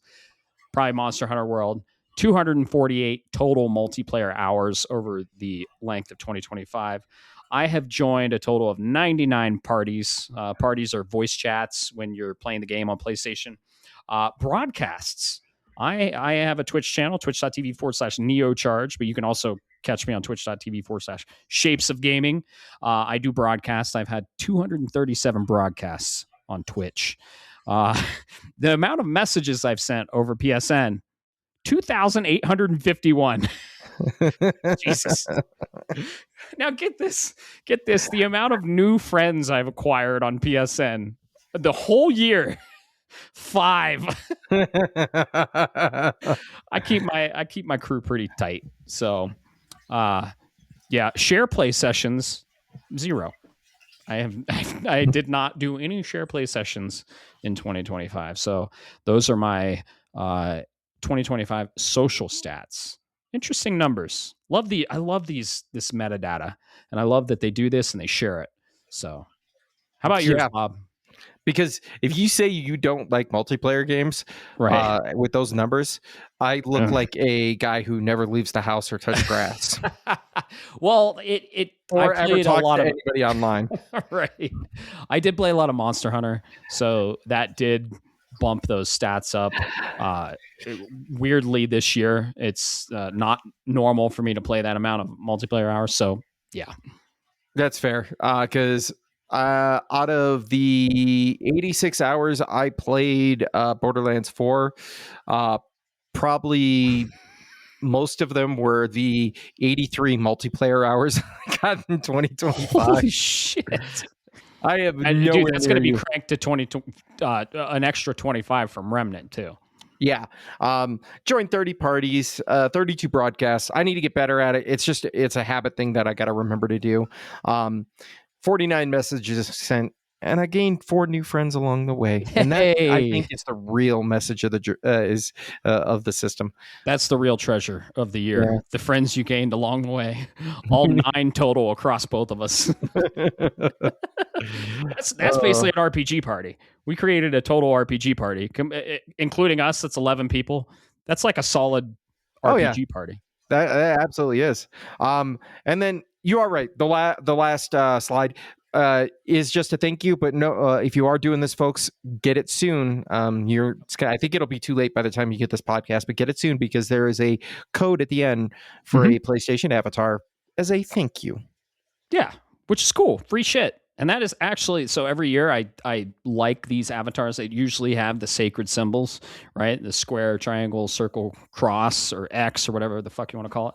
And I use this, and I changed mine, and I usually change it every year. So I like this one. It's like, you know what? I'm not going to spoil it. Do your wrap up and go check out the very sleek new icon you can get that's very PlayStation themed. I'm still running the same. That's funny because I'm still running the same one from like 10 years ago. Yeah. As an icon. The army man.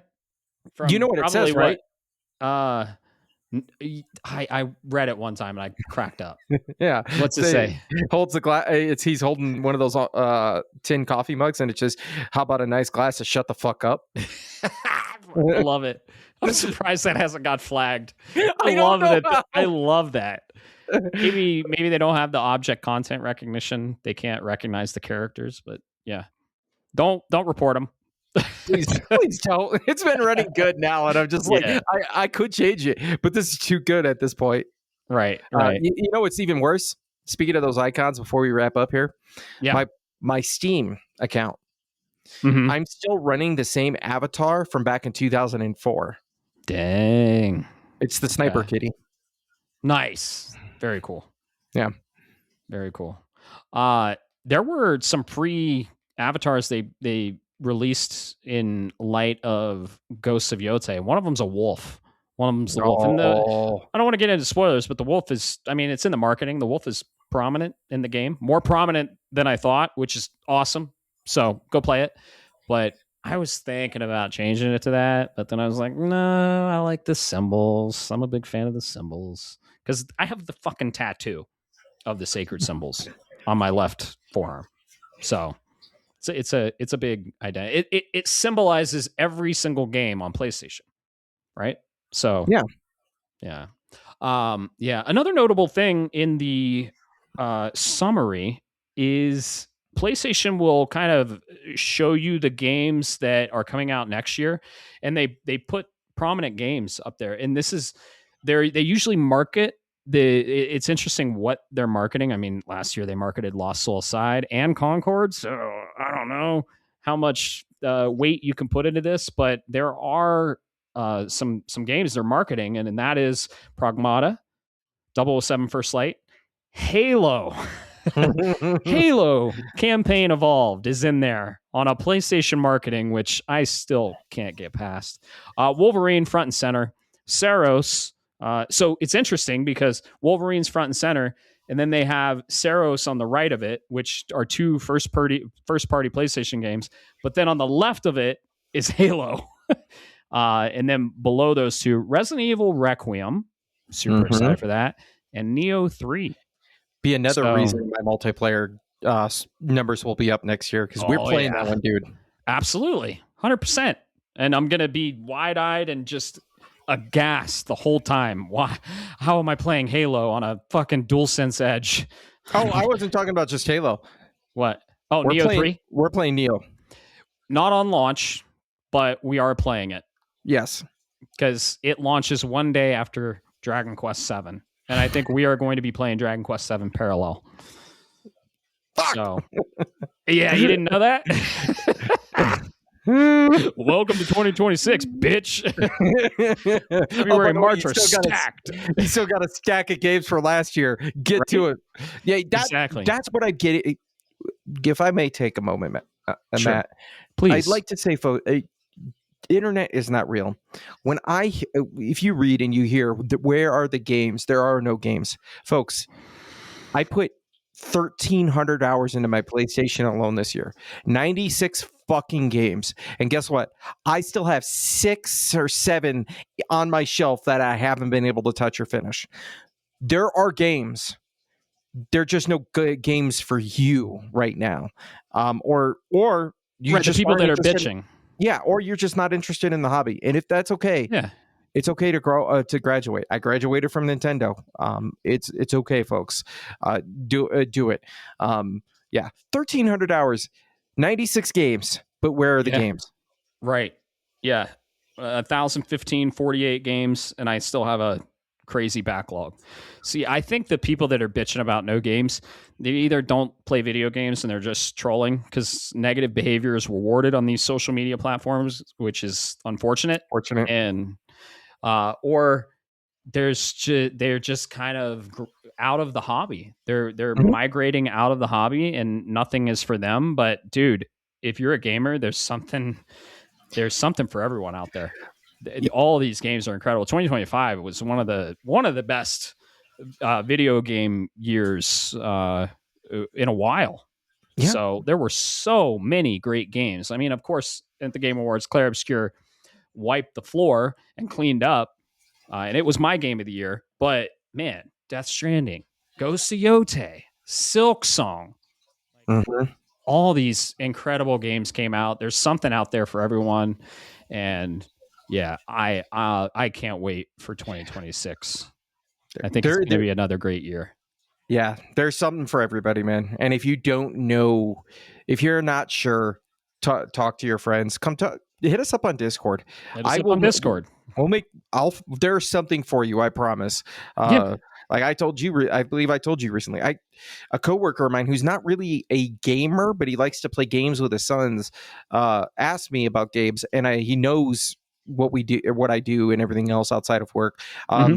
And by the end of the day, I made a recommendation to him, and I said, "Oh, you might like Arc Raiders. Go check it out. It's cross-platform, cross-play, and all that other stuff. Mm-hmm. Your son might like it."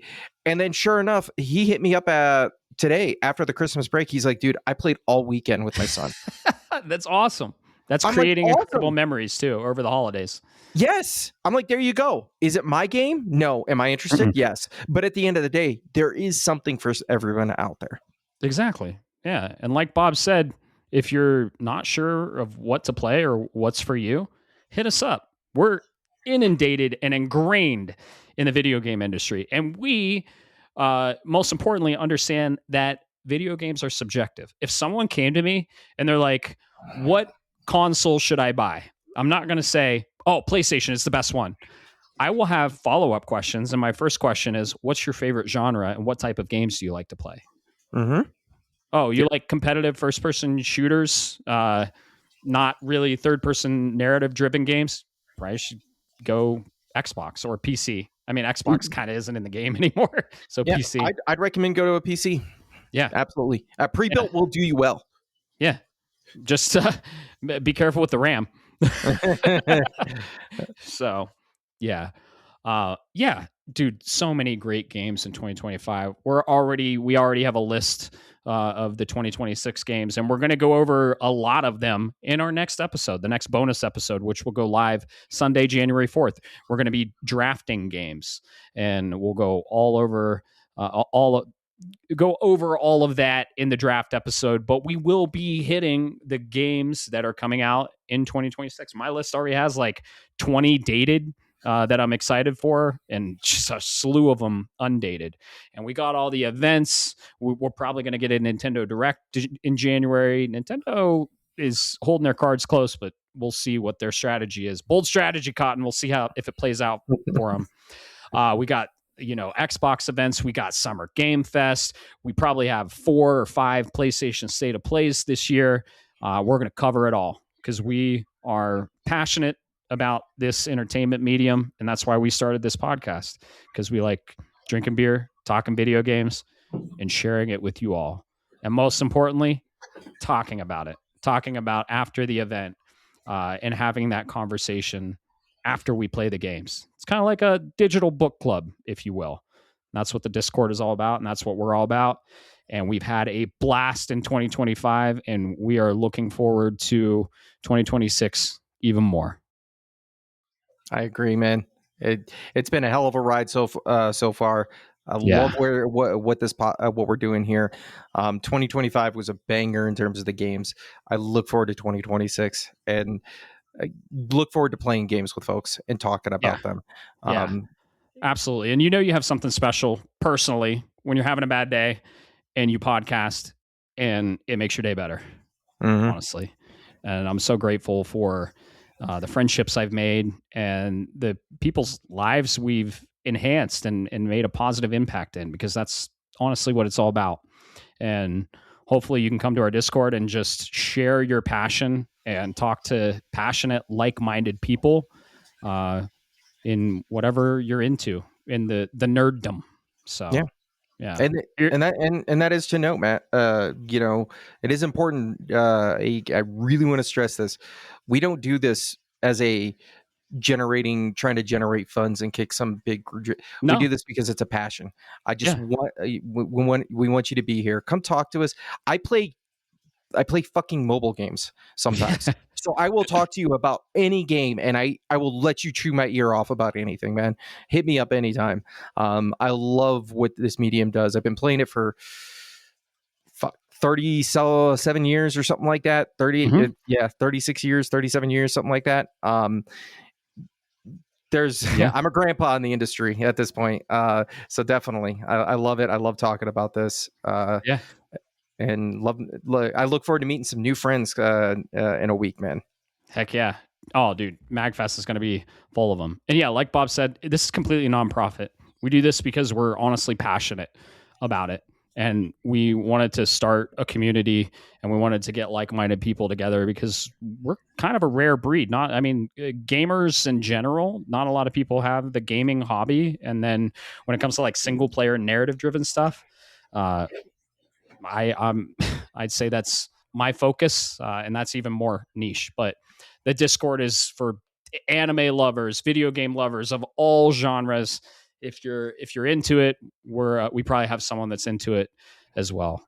So yeah, it's been a blast. And here's to 2025. We started this in 2025, and we're going into 2026 with a bang. So we're very excited for what's to come and sharing all kinds of topics and news and events and games with you all. And we appreciate everyone that's listening.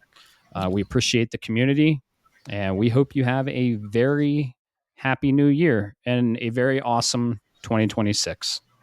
So thank you so much for listening, and have a great night, evening, day, morning, whenever you're listening to this. Keep the conversation going. Keep talking about what you're passionate about. That's what it's all about. Peace. Shapes of Gaming is a podcast shaped around gaming and, most importantly, our community. That's you. It is written, created, and recorded in beautiful Colorado Springs, Colorado, by me, Matt Stenson, and my good friend Bob Harriman. If you would like to be part of this amazing community, be sure to like, subscribe, or follow us on all the social media platforms or the podcast app of your choice. Thanks so much for listening, and always remember, keep the conversation going, and most importantly, keep gaming.